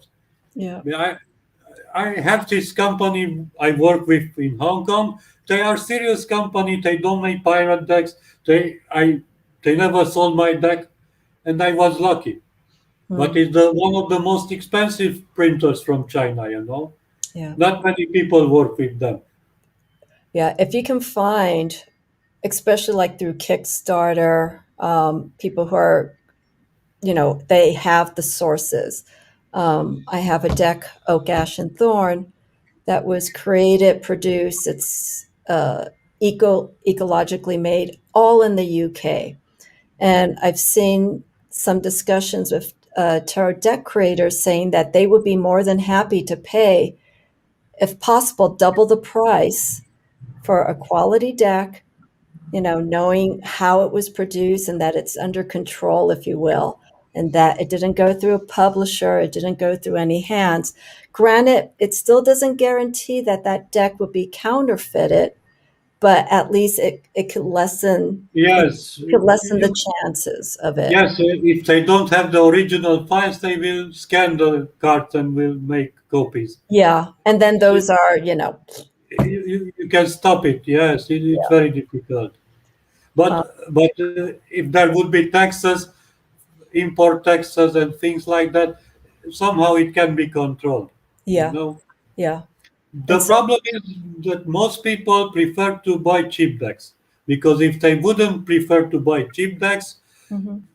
they wouldn't sell the Yeah, illegal copies. You know, yeah, but you go to Wish and a lot of many other sites, and you can buy a tarot deck with $10. yeah. I mean, just clearly for anyone who watches this, if they've gotten to this point in our discussion, backtracking, and creators are stating this: go directly to the source. Go directly to Yes. the source. Go through the publisher. Go through the deck creator, specifically. Like Julianne Victoria, she has some decks that she's created. contact her directly. If she has some extra decks to share, go for it. Go through Attila. Go through Attila directly. Look at the information. Look at the sources where you are purchasing this from. Okay. Granted, I know things are tough and people just want to get a tarot deck. And it just goes also to show the seriousness that people are putting into their practice where they just want to get a deck. It's like you might as well go to 7-Eleven. 7-Eleven's like a 24-hour liquor store that you could get stuff. Go to 7-Eleven.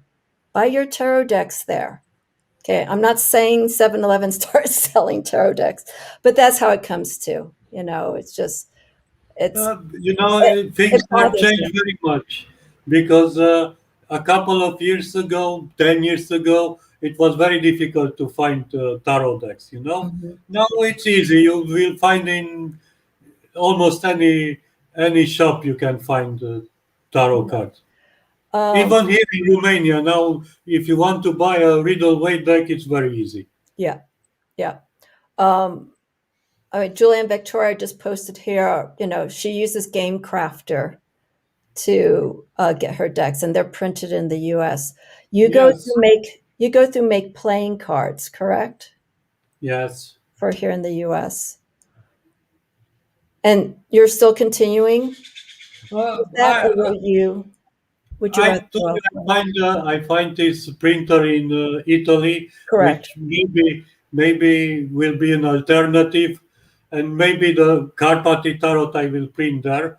I will Okay. make a test print to see the quality of the.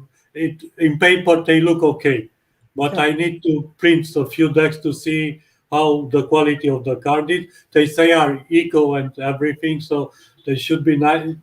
The price it's not that much higher than in Hong Kong. Oh, So, okay. so it could be a good alternative. Okay. And probably I will make this Karpathy deck. But I'm not 100% decided at this point if I will make this again on my own or I will go to a publisher Okay. because it would have a much larger reach, a publisher that I ever could have. Yeah. You know what I'm feeling right now just talking to you? Because you have all these decks, I almost feel my words to you, Attila, is maybe go with the publisher, because then that exposure will open up for that deck, and then they'll start looking at some of the other decks that you have, and that could increase sales for that because those aren't going through the publisher. So if people see the Karpathy Yeah, deck and but they're like, oh, he has other decks, then they can order it directly from you, and then you get the money. If I'm yeah, and correct. I get rich. I buy an airplane and I go to the space. Do it. Do it. Yeah. Yeah. That's I that's want to be an astronaut. Yeah, because I feel at some point, if you're creating all these decks and that interest is there, and it has happened. I have one deck from an artist who self-published this deck, and I came across this deck on YouTube, and I liked it, and I contacted her. I emailed her, and I said, "Do you have any extra decks that I can buy from you?" And she said that she did because she had some remaining copies that are self-published, but she signed with a publisher, and the agreement was that she couldn't sell her self-published decks anymore. Yeah, it happens. Yes. So what she did was, bless her heart, she says, "I will go ahead and just send you the deck as a gift because I can't make money off of it." She could Yeah. have. She says, "Oh yeah, just send me $50 or whatever," but she did ethically, something that she felt was correct, and she gifted me the Yes. deck. Yeah. And her Yes. I this deck, understand the publishers also, but making that many decks by myself, I, it's a I, lot of I, work. I understand how it works. I know what money they spend, what time they spend, what work they spend, and and there are publishers who are respect they artists and they creators, and there are publishers who only try to profit from the creators. It's a very tough business, like the music industry and like any other industry. Yeah. I know quite a few musicians, and like I said, it goes to all artists. My heart goes to all artists, and being an artist myself, it's just like, I was a photographer. And so I'm on an indefinite hiatus because with social media, especially Instagram, Instagram just killed it. It killed it for Yeah. Now me. everybody's a photographer who have a smartphone. Yeah. It's, so I'm looking into other mediums that I can explore that maybe I will have less of a chance of counterfeit work, and what that's moving me more towards is video. It's kind of hard to counterfeit video because if you do it, it's clearly obvious that you copied from someone and then you could just nail it right there and then. But with photography and Instagram, me and my peers were just, this is insane. We're trying to promote our work. It's the same cycle. Yes. It's getting ripped off and copyrights getting cut. I've had some of my work in the past, hi sweetheart, some of my work in the past, just show up on someone's profile and I find it. I'm like, what are you doing? Take it down right now. You didn't ask. If they ask, I'm fine. And if they put credit, I'm fine with it. But if they do it that way, it's. Yeah, and there are a lot of sites with free photographies. You can use it legally, and it's also killing the business, I think, Yeah. So It's nice.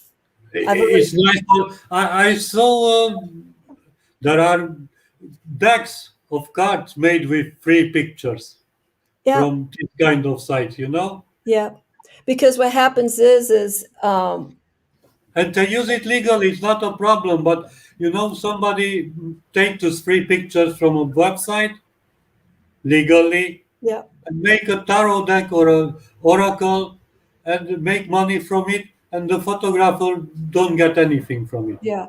I mean, what you can do is It's legal, but I don't know if it's moral, Yeah. Well, what some photographers do is they just do a buyout. They have an image that could potentially be a lot of money, and so they get some of these representatives, like Getty Images and whatnot. They're like, "Hey, we love that image that you did of John Lennon. We will give you $2 million for it." Or whatever amount, because they know in time with those images that Getty would be selling those images for, they will Yes. make that money back probably Yes, of quicker. course. So the photographer or whoever can just like retire or whatever, do whatever, and they're good. But ultimately, long term, those companies make the most money because they keep those images going.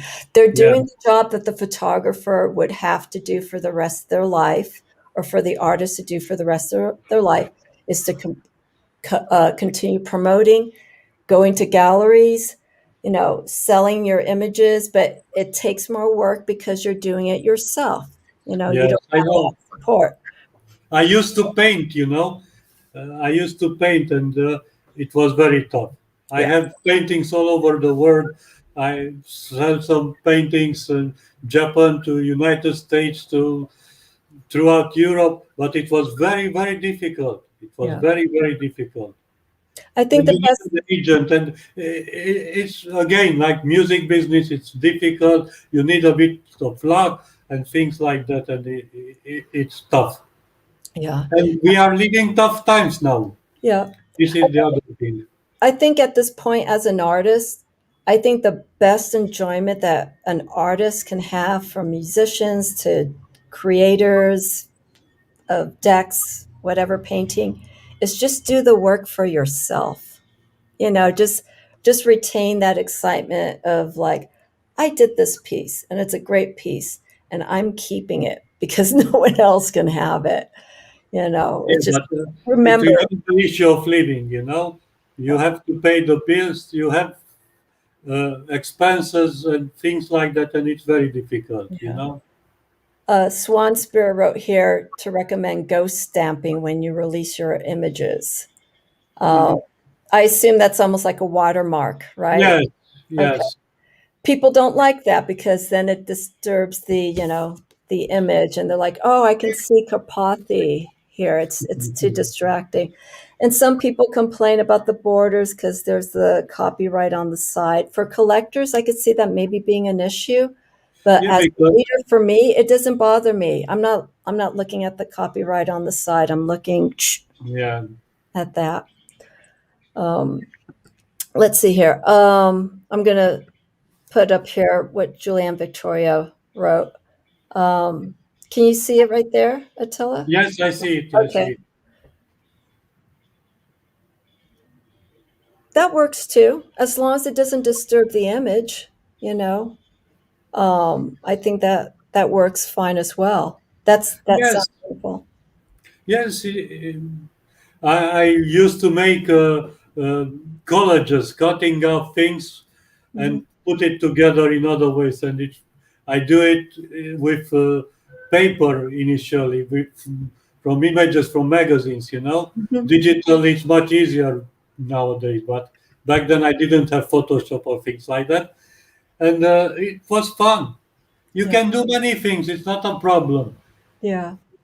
It's just now everything can be done by anyone. That's the problem.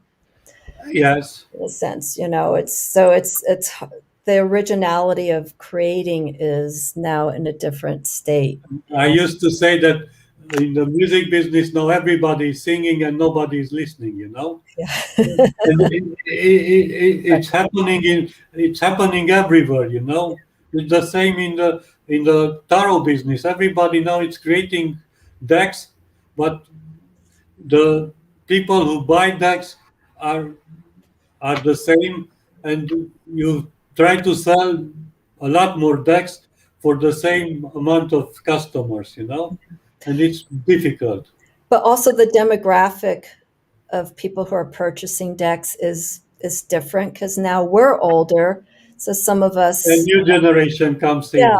So there's, and you see this when you look, there is a certain style that's almost common with some of the tarot decks, and I'm seeing, that people are gravitating towards, and that's what I'm saying. I appreciate the non-system decks because um, those tarot deck buyers won't buy that because they don't want. Well, they may buy it, but they may buy it for the imagery, and then they don't know how to read it. It's just like, oh, this is great. My first tarot deck. I don't know what this is. And you start seeing people on Reddit like, I got this deck. Can someone tell me how it works? It's like, that's not how tarot is. I'm Yes, sorry, I don't mean to insult, but that's how I feel. You can't rush into something. Like I said, it's a car. You got to learn how it works. yes. Put It the key needs in the right practice. place. um, okay, Study and practice. Study and yeah, practice. yeah. And I think that the new generation, they'll figure that out because we were in their shoes in different Yes, circumstances. yes. We had to figure it out, and we learn, and it goes on the cycle. All right. Let's see here. We were talking about, and please correct me on this. Did you say it was the four branches of astrology? You wrote down the four branches of, and I wrote down Esoteric science. I esoteric said, science. Thank you. yes, I said it's astrology, numerology, alchemy, and Kabbalah. Those are the four tiers for esoteric sciences. Yes. Okay. Yes, this is what I discovered that are related in the tarot. It's always the question, what is the tarot? And I got to the conclusion that the tarot, it's an instrument, a tool to preserve and transmit esoteric knowledge.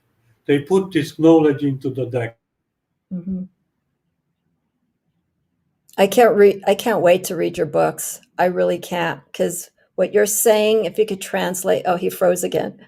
If you can translate all of this, and I know you can, and put it into book form, this, I think what you have to share to people would be amazing. You know, I can almost put you up in the lineage of maybe the new generation of Attila, because you're taking the tarot and putting it into a different perspective.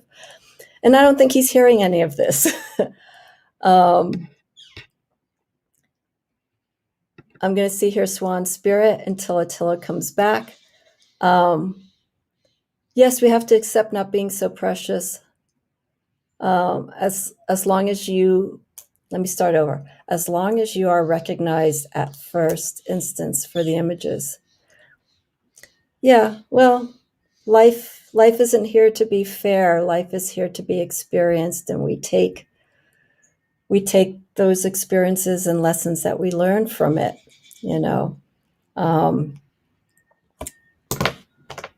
Oh, I need him to come back because I wanted to discuss the esoteric science aspect.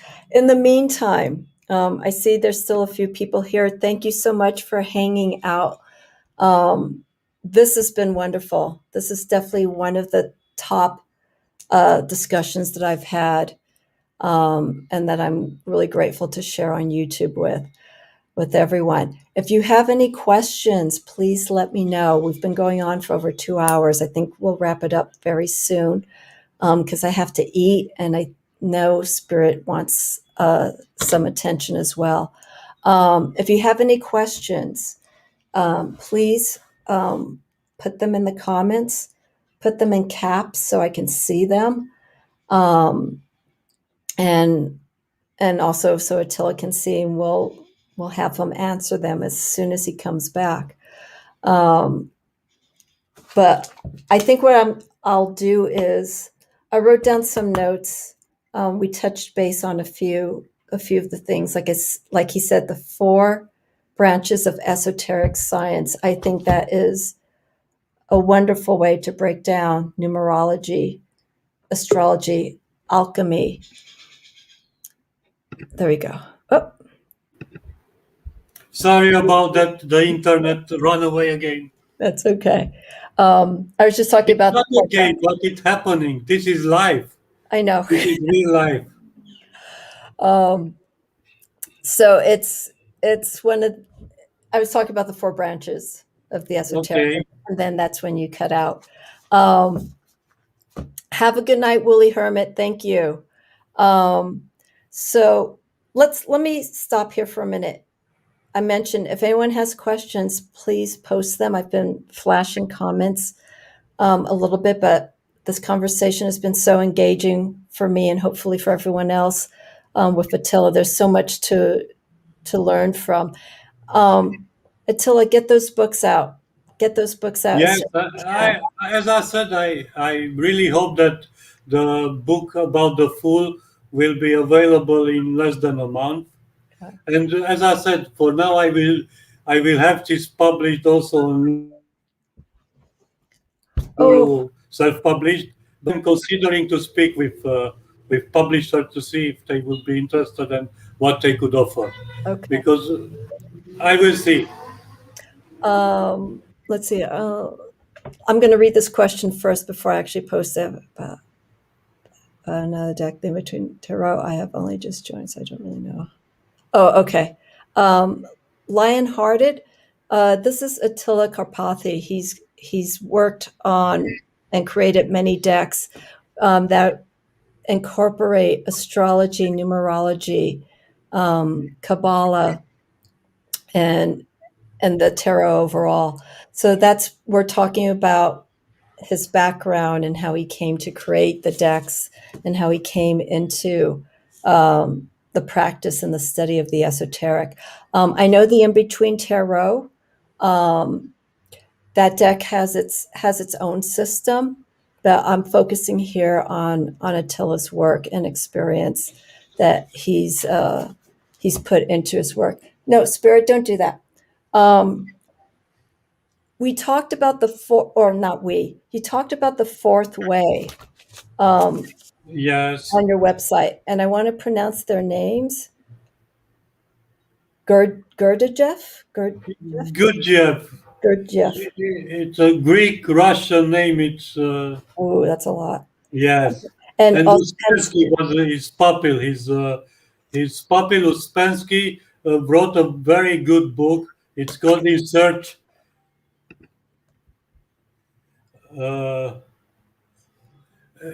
Uspensky's book, it's the one I recommend if you want to understand the system of Gurdjieff. But Gurdjieff helped me a lot because I have the issue. You mentioned the Wheel of Fortune. Yes. And I had this issue with putting the cards on the zodiac wheel, on the chart. Okay. I have two cards which didn't fit the chart. It was over. It was no place for them. And Gurdjieff has this concept of two additional shocks, which required to have straight lines, straight evolutions in nature. Because without these two additional shocks, uh, nothing can be evolved in the same direction for a longer period of time. I try to explain it very basically, and that helped me that two extra cards are these two shocks. Are you saying shocks? Shocks, yes, Okay. shocks. You need an extra impulse to move forward. Okay. He explained it in musical terms, uh, very simply with the octave, with the musical octave. But I understand the two missing keys from the keyboard piano. You know the two missing intervals. Okay. And I understand that two missing intervals are in the tarot deck, the two cards, and one of them is the Wheel of Fortune for Jupiter in Mhm. my deck, and the other one is the word, which is The world? the word card. Yes, World. the word card, which is for Uranus. Okay. For Uranus. Yes, these are the two additional shocks, that helps the evolution, the progress. You Okay. need a shock to move forward. Yeah. Otherwise, any energy fade out. Okay. It start you. It's like do. You hit the keys of the piano, do, and you hit do, Ray, but me. it fade out at Yes. some point, and you need an additional shock to make this sound go further. Okay. That's complex. Yeah, I know, it's very complicated. And that's in this deck, Uh, the fourth what? way? Not the card, but the deck. Yes, the system The is based. principle. The system is based on this. Okay. Yes, Okay. it helped me a lot. When I read Uspensky's book, I can remember the title. Just a moment. Uh, This is the book that really influenced you for the fourth way. In Search of the Miraculous, it's called. Are you able to type that in? Yes, Go ahead and do it on your, because I don't know how to spell that. yes. Just 1 second. Okay. So this is the book which helped me a lot. Is it? No, it's not titled The Fourth Way. It's about the fourth way system. Yes, It's called In Search of the Miraculous, Okay. and it explains the best the system of Gurdjieff. Gurdjieff gave some very complex and sometimes vague explanations. It's very difficult to understand the system from his own books. He never finished the book he wanted to wrote about his final version of the system. But Uspensky explained it very well. How would you, with using the Unified Esoteric Tarot, what would be an example of the fourth way?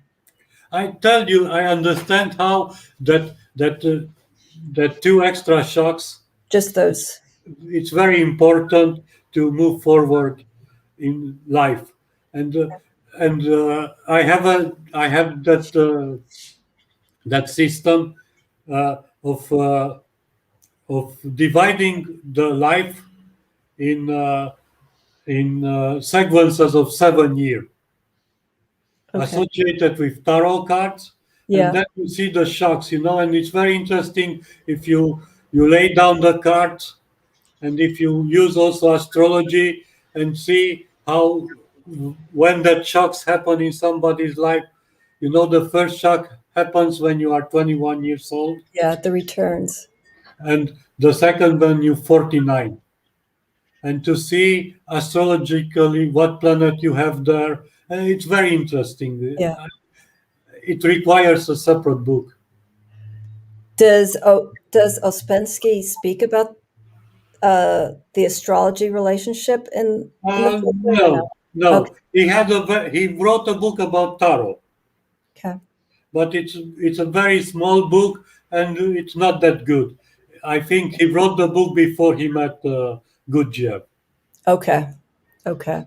So he's just basing it on his own perception until he met.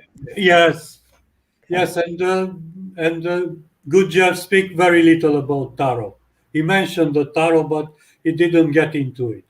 Okay. But I will write a book about how the Gurdjieff system it's work with the tarot. I promise I will write. Please.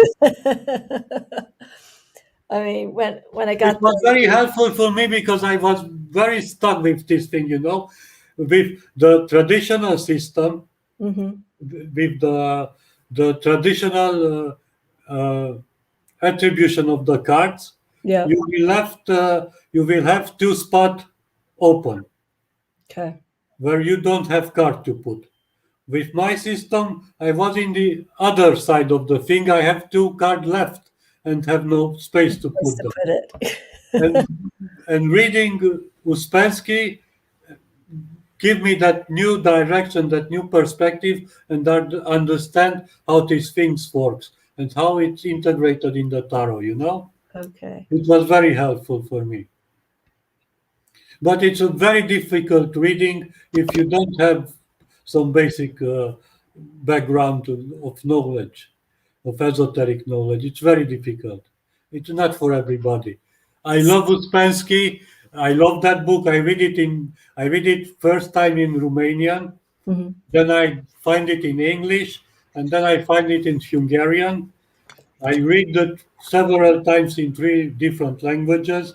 It's I still love to read it. I take it Wow. and read randomly, but you need some serious background to understand it. Probably if I would get this book 30 years ago, I wouldn't understand a thing from it. So is Ospensky and Gurdjieff, sorry, Yes. their backgrounds, um, Yes.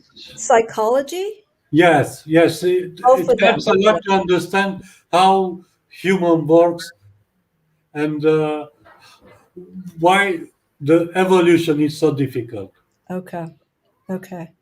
And Because why it's difficult for an individual to evolve without support from a group. yeah. That was the one of the basic ideas of Good Job, that you Mhm. need a group to evolve.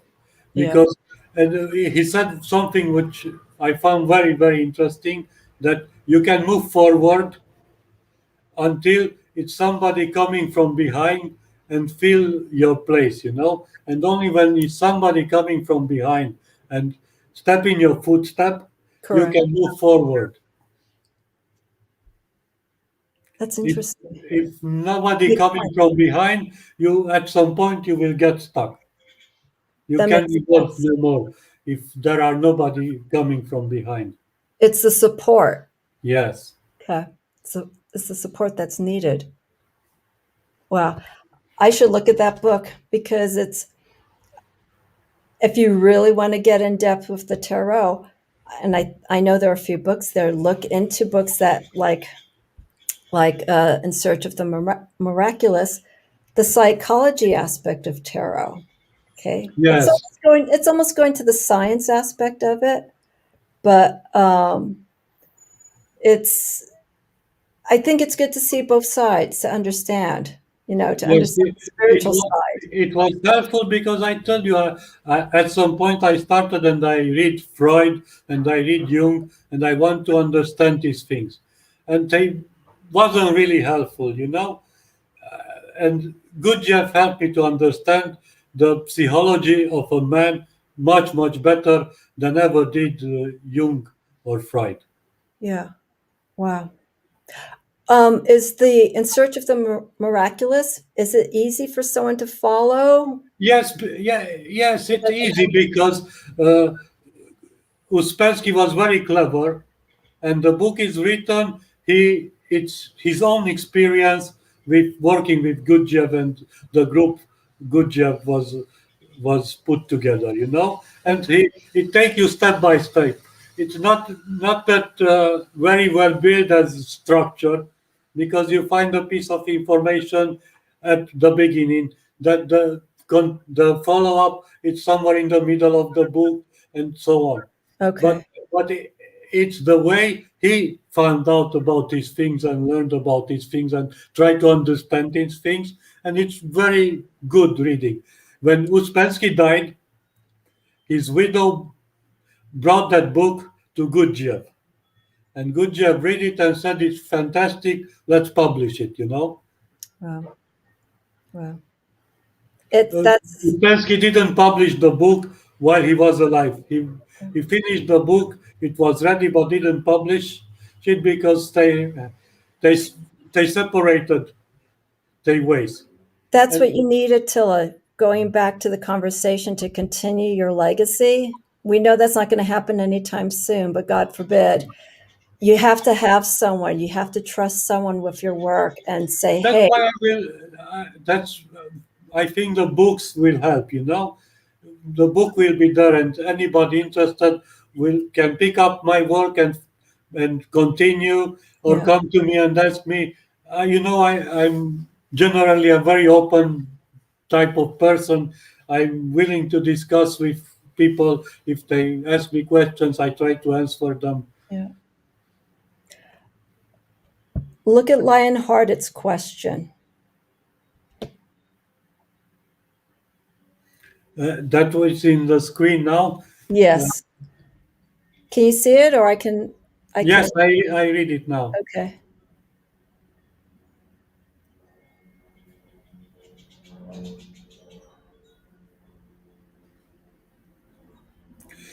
Yes, it's a very interesting thing. You know, the let's begin with the minor arcana cards. It's a cycle. You know, there are 36 cards plus the four aces, which constitute a circle. Uh, let's talk about the 36 numerals. It's a circle. It's the life. You know, Hmm. you go around. If you do not evolve, you will repeat the circle again and again and again. But if you manage to move further, to evolve, the circle will become a spiral, you know, and you start moving upwards. And from the numerals, you will move to the card cards. From the card cards, you can move to the cards representing the planets. From Yeah. that, you can move to the cards representing the zodiac signs. And it's a spiral. And it becomes a spiral and you go upward. It's never ending. That's the whole thing. It will repeat at some Yeah. point, but the circle must turn into a spiral, and this is how you will evolve. You know. Yeah. It's sorry, I'm looking at one of the comments here. I hope that kind of gave you guidance there, Lionhearted. It's an excellent question, because that's what the tarot is. It's all processes. Everything is cyclical, and we can't get lost into the details. We got to move with what's being given to us, what's being shown in the cards, and understand how one step evolves into the next, so on and so forth. Um, I think that's a wonderful way that you placed it. Um, I need to have you back. I think Okay. No, I'm gonna do a few more questions, and then I want you to do a explanation, as I had talked with you, of a decan reading using the Unified Esoteric Tarot. So, like, we're going to the first decan, but if you can do that, that would be great, just as an example. But I want to show you this comment here by Swan Spirit. Spirit, no.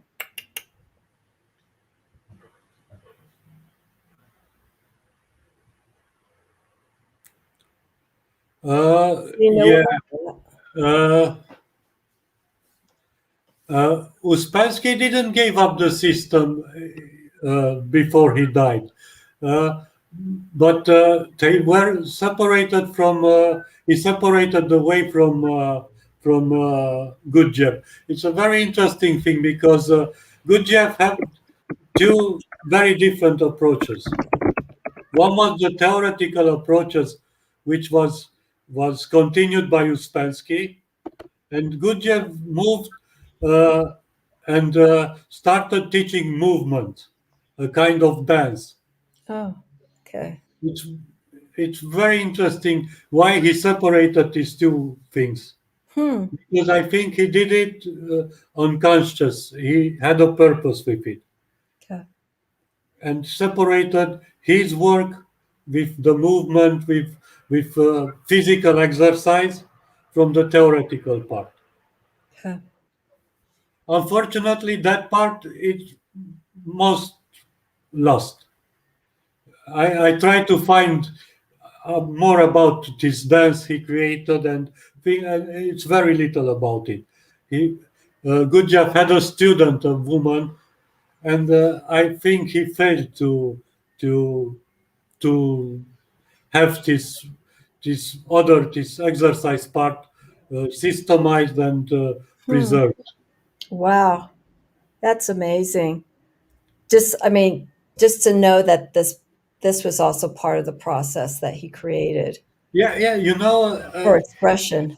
it's a tendency that spiritual people uh, forget about their physical body. They Yeah. don't find it important to Yeah. work out, to exercise, to be in a good shape.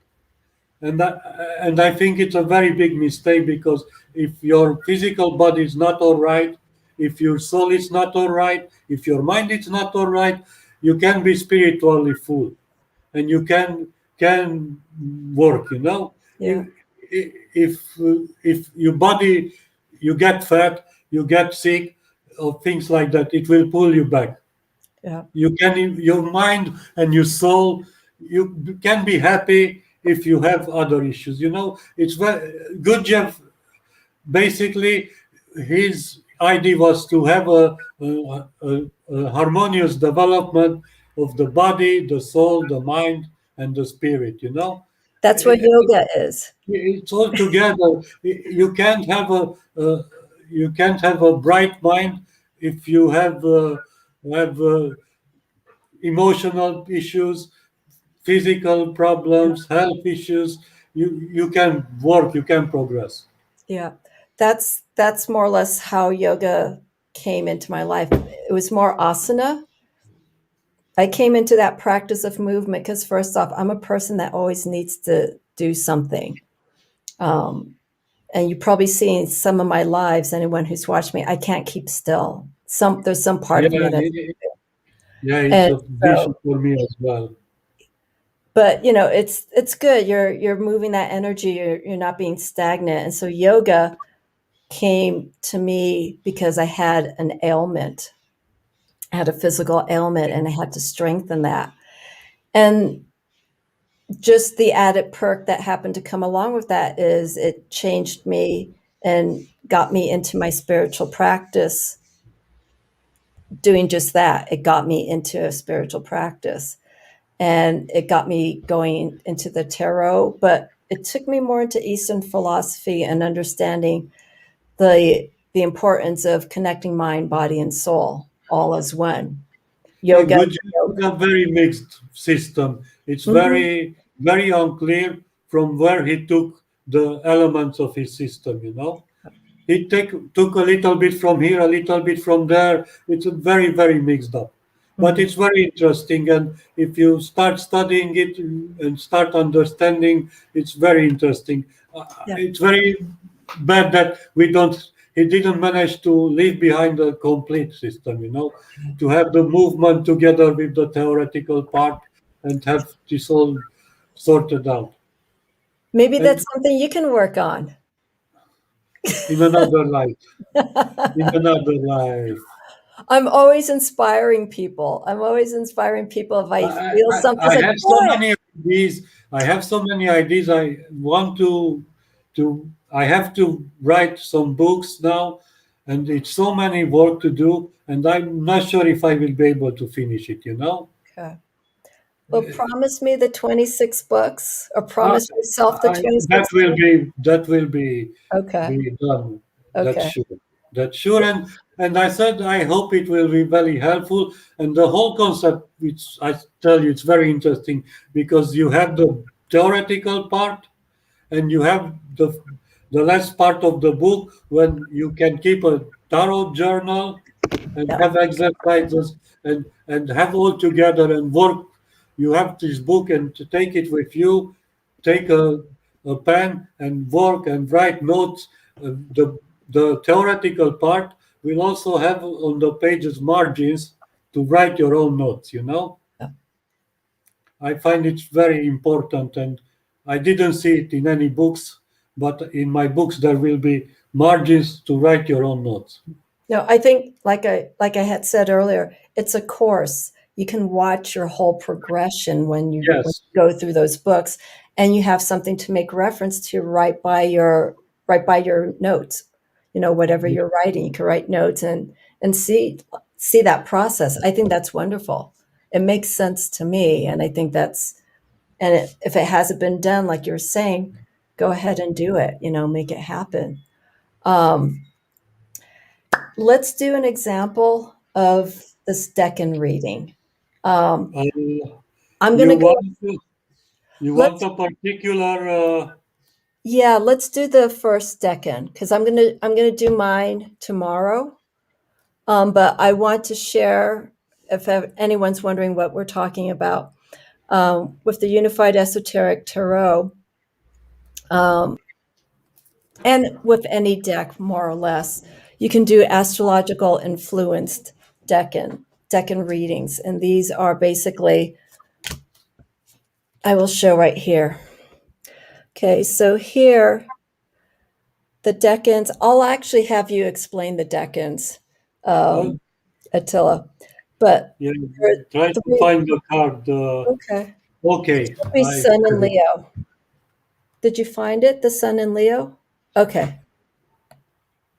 Okay, perfect. So I'm going to have Attila it's explain the decan yes, or it's reading. Mars in Leo. The differ you want me to explain the difference to the Golden Dawn system? Yeah, just really briefly, and then a reading for just that one card. For example, for that decan week of the 23rd to I think it's the 2nd Uh, of August. the the Golden Dawn system, it's an arbitrary system. They have the seven planets listed, and they distributed the planets in successive patterns to the 36 decans of the zodiac. Okay. Alternatively, in modern astrology, it's another system which is called triplicity, where the planets are distributed according to their element. So it's for fiery planets, fiery signs and fiery planets. We have three planets: the Sun for Leo, Mars for Aries, and Jupiter for Sagittarius. In the decans, in generally the traditional triplicity system, uh, the first decan is the planet ruling the sign. Yeah. So uh, uh, it will no. Well, it's Uh, not, you don't have, I noticed with some of the minor arcanas, you don't have that first decan in place with that yes, sign. yes. I I make some changes, and I will make further changes in the Karpathy deck. Okay. But generally, this is how I try to explain the difference between the Golden Dawn and this one. Yes. It was built up this way, and now for the first decan in the unified esoteric tarot, it's Mars in Leo. Uh, Right there. And you have yeah. the keyword authority. Yes, Mars is the most aggressive fiery planet, and coming in Leo, it brings that energy of making things, of starting things. If it anyway, it's hot in Leo because it's also a fiery sign. But Yes. Mars brings extra heat in this sign. And Mars, one of the things, the way he thinks it's all right. He don't like to leave margins for any alternative. He thinks that it's one way, it's okay, and you have to go that way. It's Way. no other option for it. And the downside of it, it's the reversal of the card, which say it's abuses. This is the downside of Mars because he can get too aggressive. Sometimes aggressiveness it's okay because it get things done. You have to do something. It's sometimes better if you rush in and do that thing and finish. Yeah. But sometimes that aggressiveness is abused, and it's very difficult to find the balance between these things. To be aggressive, but not too much aggressive. Yeah. So you feel the energy of the sun and Mars. Sun is energy, but it's more, I don't want to say it's more positive energy, but it's, how would you describe the sun and Mars, especially in Leo? Uh, they can work together better because I have this idea that Mars is not about war, but it's representing the number two, which means collaboration. You have to find a way to collaborate with Yeah. somebody. Yeah. It's a very interesting thing for me because we generally think of Mars as aggression. 1 + 1 it's 2, and 2 will have conflict. And Yeah. we never think about the other way of 1 + 1 is 2, that it means collaboration. Correct. You have to Working find a together. way to work with somebody, Yeah. to do something together, to work things out. Yeah. And No. I think Mars in Leo can be this thing of finding the balance and work things out. Okay. And also they're courageous. There's a different kind of, there's Leo energy, courageous, Aries energy, direct. They don't have courage. They don't use courage to feel what they need to do. Aries has that energy and they just do it. It doesn't Yes. matter if it's courageous or not. They Leo, don't think about it. yeah, they just do. it. They Yes. do. Yeah, I totally Yes, this is generally true for all the fire signs. Mhm. It's true for Leo, it's true for Sagittarius. They make the decisions and they go for it. Yeah, They don't think too much about it, don't plan too much. They just do things. yeah, because it's that active energy. It's impulsiveness. Yeah, That's why I generally associate fire with desire. You feel that you have to do something and yeah. you go for it. I was going to say, because you'll probably see it when I post tomorrow. I'm going to do my video for the sun, the sun in Leo, and I had to change the word. Just me personally, I couldn't use the word lust. I changed it to vitality because that's how I feel. This is just me, Yes, and I know you're yes, open. yes, of course. I changed it to vitality because that's how I feel the sun is. Sun is that life force. And I feel it's that kind of, and I use it more in the positive interpretation for the sun in Leo. It gives that encouragement, it gives that strength, and that, again, that life force for Leo to do what it needs to do. And it comes from here. Yes, Mars does not come from here. yes. Again, it's a different kind of energy. So I Yes, choose, yes. yeah, Each is very different because this is why it's important to understand the three qualities yeah, because it also very gives important. a different type of energy. Yeah, Mars, in my opinion, as being cardinal, it's a reactive energy. hmm, Mars will don't attack you because just to attack you. Mars will attack you as a reaction, yeah, they're provoked. Yes, exactly. While the energy of the sun, it's creative. They do things because they have that feeling. They come from the heart and they need to do something. They start singing, they start dancing, start painting, do something because they feel like they need to do this. Yeah, it's self-expression Yes. with the Leos, and that's And and in the case of Jupiter, it's something in between. Jupiter has the both of it. Have also that courage to start something, to go to explore something, mhm, and they do it with heart. yes, yeah. They're optimistic. They're just like, this is going to be good. Yes. They're, I think that kind of energy is sort of more like the controlled form of Sagittarius, because Sagittarius just goes. They're just like, okay, let's just go out and Yes. explore. But the place of But, but Sagittarius is for knowledge. They want to it's a combined energy from Mars and Sun in Jupiter. It's yeah. the both. And this is, if you go further, you will understand that this is how it worked for Oh no, we're almost done. Come back.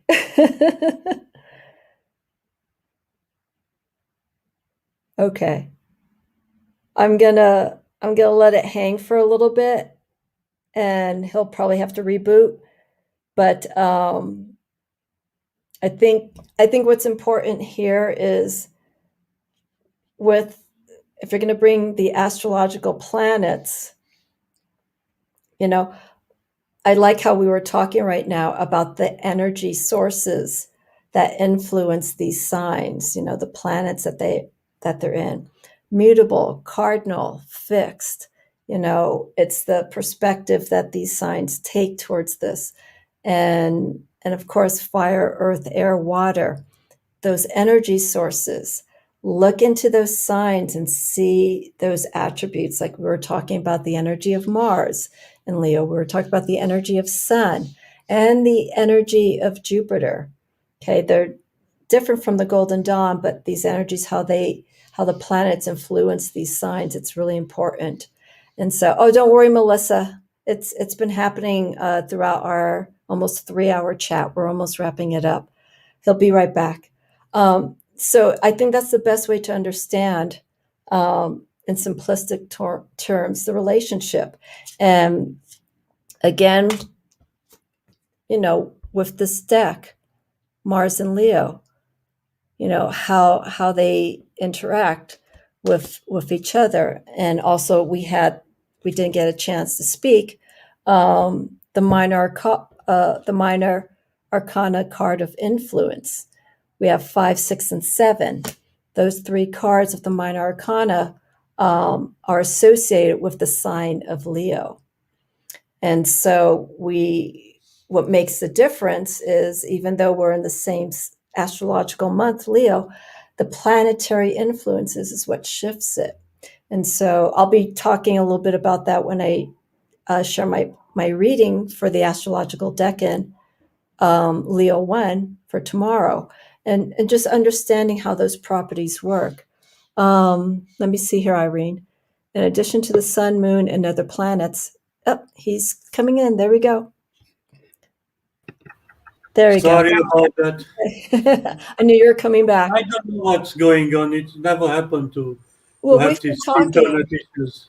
We've been discussing for about 3 hours, so I'm not surprised. And actually, this is good because you're able to come back on. I'd be scared if you didn't come on at all. And then look at all this. Look at all this, everyone that we could have been missing. So yeah, we're talking about the planets and their relationships into the signs. So pay attention to that because that really, Yeah, so really shapes. that's what I said. It's very important to understand the difference between the three qualities and what they stand for and the four elements. And when you start understand these things and how they work, you will understand much better the planets. You know, I never like that thing that to learn memorizing something. You know, the sun is like that, the Mars is like that. No, you must understand why the Mars is what it is and the sun what it is, and they are what it is because one thing is the energy of Leo, and its fixed sign, and the fiery sign, and these two things give also. It explains the both the sign and the planet. Yeah. You will understand Leo and you will understand Sun. And you will understand, as I said, it's very different, the Sun energy from the Mars. And then it's very different that because in the Jupiter, these two things are combined together. And it's a little bit difficult to read a double sign and a double planet like Jupiter because it can be good luck or it can be bad luck. Yeah. You could probably read those double signs in a tarot reading to get more clarification because you have those cards that could sort of lean, I think this is going to work out in your favor. No, this you may want to, It always, in my opinion, it always depends on the other cards. You know, Yes. it's not one card. You must, and this is why, again, astrology become very important because I always look at the position of the planet in the chart when I lay down the cards, you know, and I see, okay, I have this, how they relate together. What is the angular relationship between these cards? You're talking about when you look at the positions, you're not looking at the current position of where. Yes. Oh, you are. Okay. The astrological position, of each card and how they relate together. How in the question these all things are combined and work together or don't work together, or they have a chance to work together. What the outcome will be. Yeah, This is the astrological part of the reading. Yeah. It can give you a very different perspective about the cards and the whole situation. Yeah, because that's when I do the decan readings, I have to emphasize because if someone doesn't know, if I'm doing a decan reading for this week, I have to emphasize that it's fixed. The date is fixed in relation to the sign and the planet. So I'll give my interpretation, and I say to people, if you want to get information currently where these planets are, you can look online, see the positions. See the positions of where the planets are, and you could get more information that way. Because I'm not an astrologer, so I have to make that clear. The date on the cards are to have an idea of it. Yeah, a range. Because we know that it's in each year it's a different moment. Yeah. When the equinox and the solstices occur, depending on that, it can be 21, it can be 22 or 20 or sometimes 23. It's depending on the occurrence of the equinoxes and the solstices. Yeah. But for people, it's helpful to have an idea of timing. It's easier to have this date instead of putting the the grades. Yeah. From it's Leo from 1 to 10 degree. Yeah. For most people, it doesn't mean anything. Yeah, I don't emphasize the degrees too much because I'm relating it to the tarot. So it's the energy I'm putting more is from the relationship of the sign itself and the planet, and With also the second card. Aquarian deck, for instance, I also put the Use the hour. time. Yeah, You know, because it also can be helpful depending on the question. yeah, It's always depending on the question, what we are talking about, and then this information can be helpful or can be irrelevant, yes, depending on the question. yeah. I don't What do. I think some people want to have these things, Yeah, and it's easier if you have it on the card than you have to look in the book for it. yeah. You have to go to your astrological guide, and it's like, okay, I think this will be good. I don't do predictive readings, but when I do the Decan readings, it's I'm not predicting anything. I'm just again what I was saying a moment ago is you can use these energies, these forces to influence or to change what's going on during that week. That's as close as I get to something predictive. So it's like if something's going on, if there's a challenge, I would use the Decan, the information that's on the card here, as influences to how to take care of what's going on with yourself at work, a relationship, so on and so forth.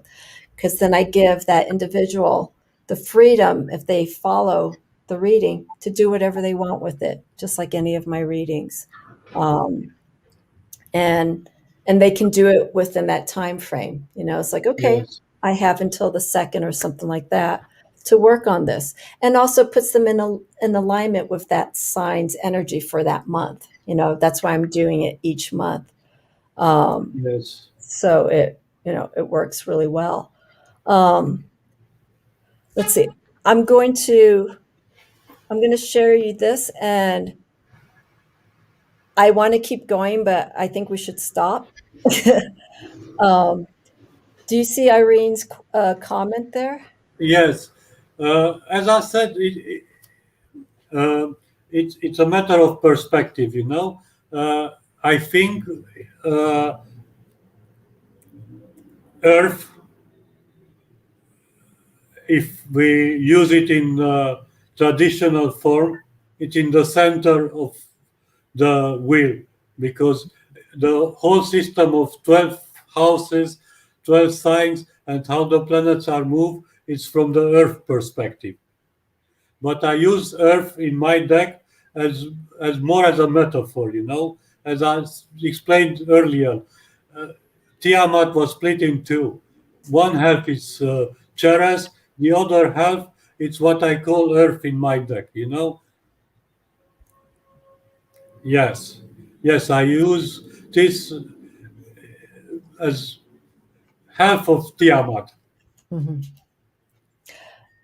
This was the Irene. This was the person who asked that question that I posed to you earlier. So I told her that I would ask you that question to answer it. Okay, okay, She wasn't there to hear it, so that's why I wanted to post it okay, again. no problem. I So hope it was helpful, my explanation in short.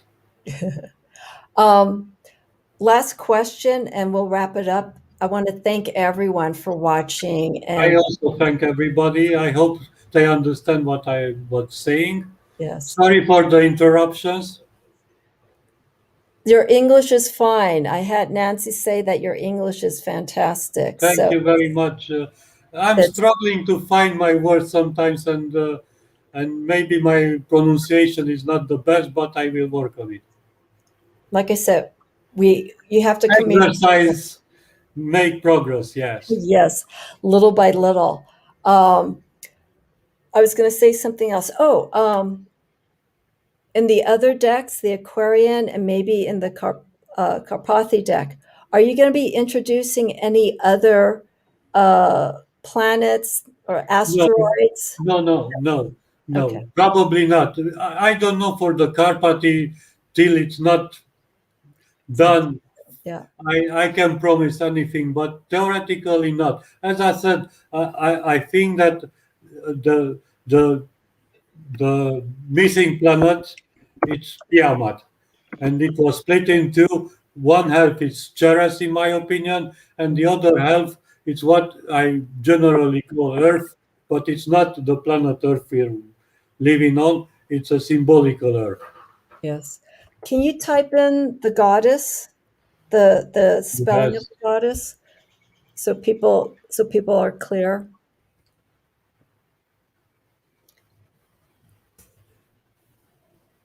Let's see here.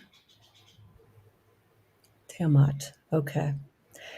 Is this goddess in the realm of In, Greek in, or Roman? no, it's in the Babylonian mythology. Okay.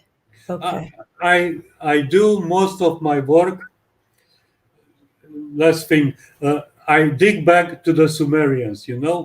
The Sumerian astrology. It's very very interesting, and I learned a lot from that because they said that the sun was feminine, the moon is masculine, Mm. Venus was masculine. It's very interesting, and it was very opener for me, and it proved some of my thoughts I found there, and it's very interesting how this thing evolved in a very different direction. But it's another story for another Yeah. time.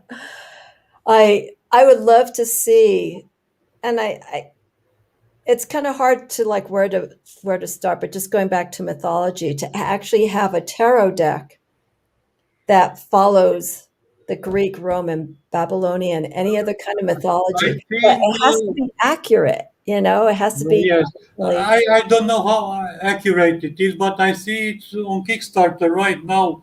A, a deck with Greek gods, I think. do you know the name of it? No, I will send you. I will look and I will send you. I see it somewhere. Okay. It was fun because I was reading about Greek mythology when I saw it. But it's very interesting because I studied this, and in my book it will be many references to this. How one god from positive turned into negative, and Mhm. from feminine was changed into masculine, and things like that, and how these things don't line up during the evolution. It was one thing in the Sumerian mythology, something else at the Egyptians, and it's something else in the Greek mythology and in the Roman mythology. They don't line up, they don't have the same astrological attribution. It's very complicated, Yeah, and it's very hard to follow. yeah, I will try at each card to explain this evolution, but it's very complicated. yeah. And I think that's why these decks aren't even created, because like I said, where do you begin? And then you have to start fine tuning it. But yeah, if you have the When link, you start to work with one system, uh-huh, you should keep that system. As yeah, I said in the beginning, you have to write down the 12 zodiac signs, the 10 planets, decide this is what I work with, and after that, start attributing cards to this. yeah, I agree. If you start with one system, work with that system Mhm. throughout. You can mix it up in between. Yeah. This is the biggest problem. This is why it's very difficult to mix tarot with Chinese astrology because it's something totally different. Oh yeah. Or Oh, Indian astrology. They yeah. are, That it's very different. It don't have the same structure to yeah. work with. And Yeah. you can make a deck, an oracle on Chinese astrology. Hmm. You can do that. Yeah. But you have to start from Chinese astrology and build up from there and find the equivalent card, an attribute card, and do whatever you want. Create an oracle. Yeah. Julianne Victoria, she has a Jyotish Vedic astrology deck. Yes. Very, very basic, very, very simple. And it's not even a tarot deck, it's an oracle deck. And I was saying you should do a tarot deck. And her eyes got really big when I was talking to her. And, I understand why, because it's complex. It's just, you have to also make a deck that people will want to come back and use again, not that it's so complex. Like the Tarot of the Holy Light, that deck I've been now studying for about a year, almost in line with your deck. And I'm at a point to where I feel that I think I'm going to go as far as I can with that deck, because it's so much information, and it's also different. It's its own system, and I'm realizing that I think that deck is just going to be, for me, exclusively a study deck. I don't think I'll be able to read with it. I'll explore it once we're done going through the whole series, which we're almost done with. But after looking at this, the knowledge that I picked up from the book, from that deck, I've been able to apply to my tarot reading overall, and that was the best thing that I'm getting from it. But to actually use those decks, I'm beginning to see that I think it's just going to be for study, for reference. Yes, I The Doth. I showed you the Attila deck. I bought Yeah. it for study. I never use it. Yeah. I never make one reading with this deck. I have two versions of it because a couple of years ago it was a special edition and I bought it also. Okay. But I never read with them. I take them out, I look at the cards, I study them. I never read with them. Yeah. And I have many decks like this. Yeah. Yeah, because they hold something special.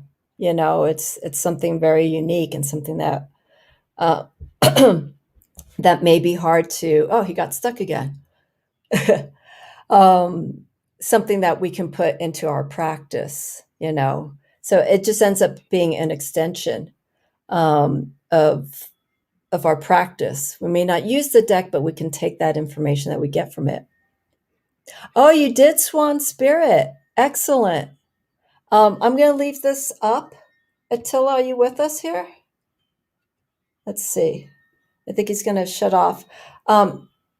Swan Spirit, I'm going to have him answer this question, and then that'll be it, because we've been on for 3 hours, and I haven't eaten. And I think for Attila, I think it's 1 a.m. for him. So let me have him come back. I'll have him answer your question. Everyone else, like we were saying, I want to thank each and every one of you for watching, taking part in the comments. I wanted to make this discussion as long as possible, because Attila is very unique in his perspective with the tarot and the astrology, and how he's encompassing the Kabbalah, Tree of Life, all of this alchemy into his decks. Go to his website. Okay, his website is literally a library of blogs, of information that he's put into his decks, into his own practice. And I think it's a straight one-shot place to go to if you want to find information more on the historic, the traditional side of the tarot. It's wonderful. So if you could support him in that way. He also has his decks that he's created in the past. I've popped up the link a few times for the Aquarian Hermetic deck, which is the follow-up for the Unified Esoteric Tarot, which is what I have here. And explore it. Again, there's no book. Okay, there's no set book. So for people who are new to the tarot, I think you can work with this to start off with, but just ease yourself into it. Anyone else who's interested with astrology, wants to explore it, I think it's fine, because we have the basics. We have all that information. We have the emperor, the association with it. We have the placement of the dates. We have the alchemical symbol. We have the cardinal, and its alchemical reference to sulfur in it. It's wonderful deck. It may look weird because there's not weird, but it's different because there's no physical pictures, And I love that because I focus on the information that's here. You can read with the deck, but I haven't done that just yet because I'm still working with the decans and I'm finishing that up. So, Marius, I want again soon. Oh, here we go. Okay. There we Yes, go. sorry. So I see somebody asked me about, yes, this is the book I begin with Do and you was see it, very everyone? helpful. I will write it down. Okay. That looks wonderful. Yeah, It's thick. That means it's good. yeah, I don't like thick. I don't like thin. I like that size. Not too big, not too small. It's just right. Because yeah, books that are like yeah. 500 pages, I don't know. That's probably 500, right? Um, no, 245. Okay. That for me is the perfect size for a book because I think Yeah, anything more, it just kind of gets lost a little bit. it has big font. It's easy to read. Okay. The size of the font is big. Okay. Let's see here. Wait, Swan Spirit, I don't understand this. The Book of Doth he just produced. Oh, by that author. Is that correct? No, I think this is the refer to this one. Book of Doth deck. Is this what you're talking about, Swan Spirit? I just want to get clarity for Attila and me. Can you let us know? It is one of the original versions. There were many later versions of the deck, but this is one of the original. It Okay. was two. It was this one and another version which was produced by Attila during his lifetime. After that, many copies were produced with. Oh. Oh no. When you start having your guests freeze more frequently. Okay, you got it. Perfect. Um, this is obviously our sign to shut down. Okay, Tilla, I hope come back on, and I'm going to wait. Let's wait just a few minutes so he can give us any last words, and then I'm going to end it. Okay, perfect, Okay, Attila. goodbye. Yeah. Sorry for the interruptions. Do you have any last words? Because then I'm taking that. This is our sign to I sign hope off. Tell us. I hope people enjoy it, and maybe other people will see the video later. And I hope I managed to give them a few answers, and they enjoyed. Okay. Yeah, go to Attila's website, Tarotator. I think I'm pronouncing Yes, it. .com. And I was saying while you were frozen previous that there's just a plethora of information. It's like a one-stop shop for information about traditional tarot, some emphasis on the decks that he's worked on. It's endless. It's years of work that he's put into this website. So go there, email him. Not tarot. Attila is responsive. And I'm not saying that just because he's here. He replies to your emails immediately. And he did state earlier, he is happy to help. He wants people to learn and understand. And that's something that we don't see a lot in tarot deck creators. They want to just get the deck out and share information about the deck, but that's just about it. He wants people to understand. So he's the real deal. thank you very much. So on that note, Attila, thank you so much. You stay on the line. Don't disconnect. Thank you. Okay, don't freeze either. And I will have Attila back. We'll talk about Okay, I that. promise I will come. We'll talk about that offline and see in the future how we Okay, do this. okay. And this will better the English. And if you're interested in having Attila on your channel, invite him. Have a Q&A with him. Okay, so everyone have a good morning, good night. I normally do a roll call when I do my lives, especially when I do my readings, but there's been so many people here. What I do, Attila, by roll call is I go through the chat and I say bye to each and every one. But there's been so many people in the 3 hours, 15 minutes we've been here. But everyone knows.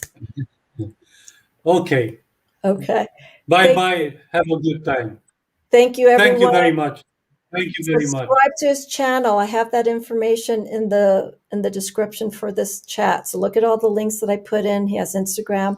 Please support this wonderful, informative spiritual fellow with the work that he has. It means a lot to him, to me, and to let other people know in the community.